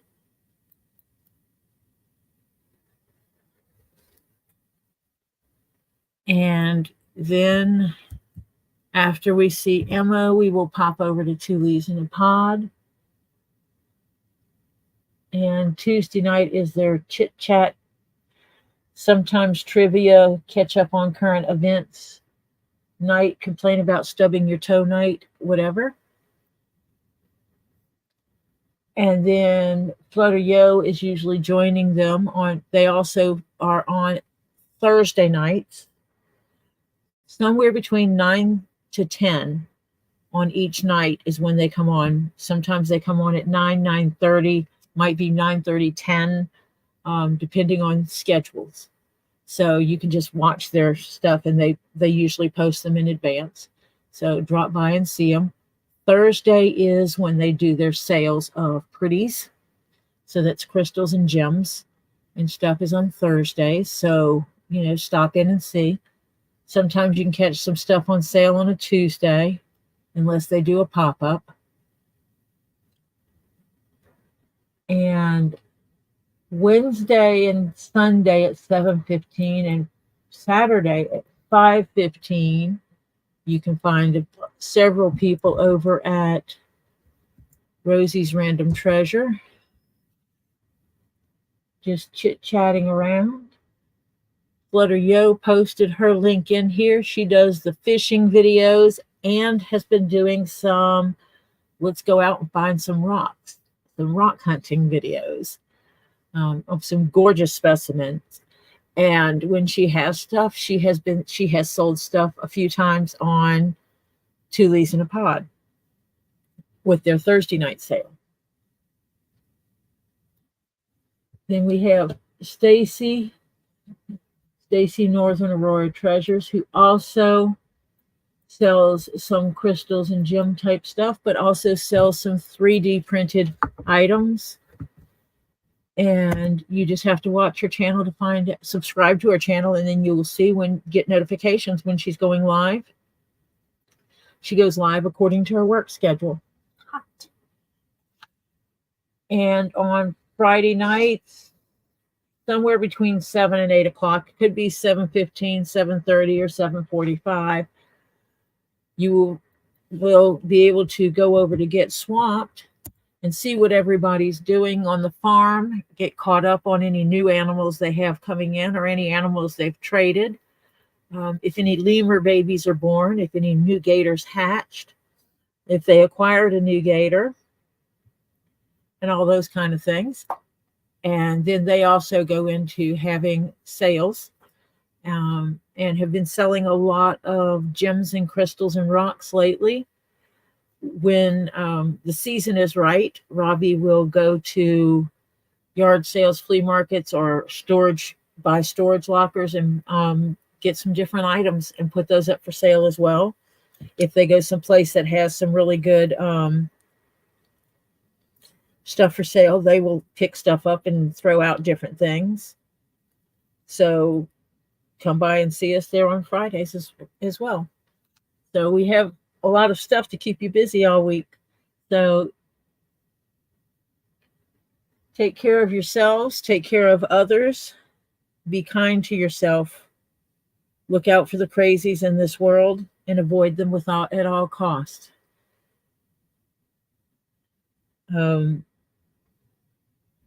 Don't believe everything you hear on the internet if you haven't seen the proof to back it up, and proof is not written in a Word document. It is not on a shaky piece of paper. It's more sound than that, and it's not something that someone Googled. So if it sounds too good to be true or too odd to be true, it just might not be true. Do your research before you just blindly believe people nowadays. And everybody have a great night. And I will be offline for the most part until next Tuesday, which is March 26th. I may pop up on during some of the lives. I might not. It depends on my schedule, but I'll be home on the 26th. Sometime in the middle of the night on the 25th, coming into the 26th, I'll get home and I'll get some sleep and then be raring to go that day. And I will be on visiting Lisa's live on that Tuesday night. So please feel free to stop on by and see us. Keep everything going. And if you find any crazy stuff posted on YouTube, record it and take screenshots for me. I love researching the crazy stuff on the internet. And I will talk to you later. Bye for now, everyone.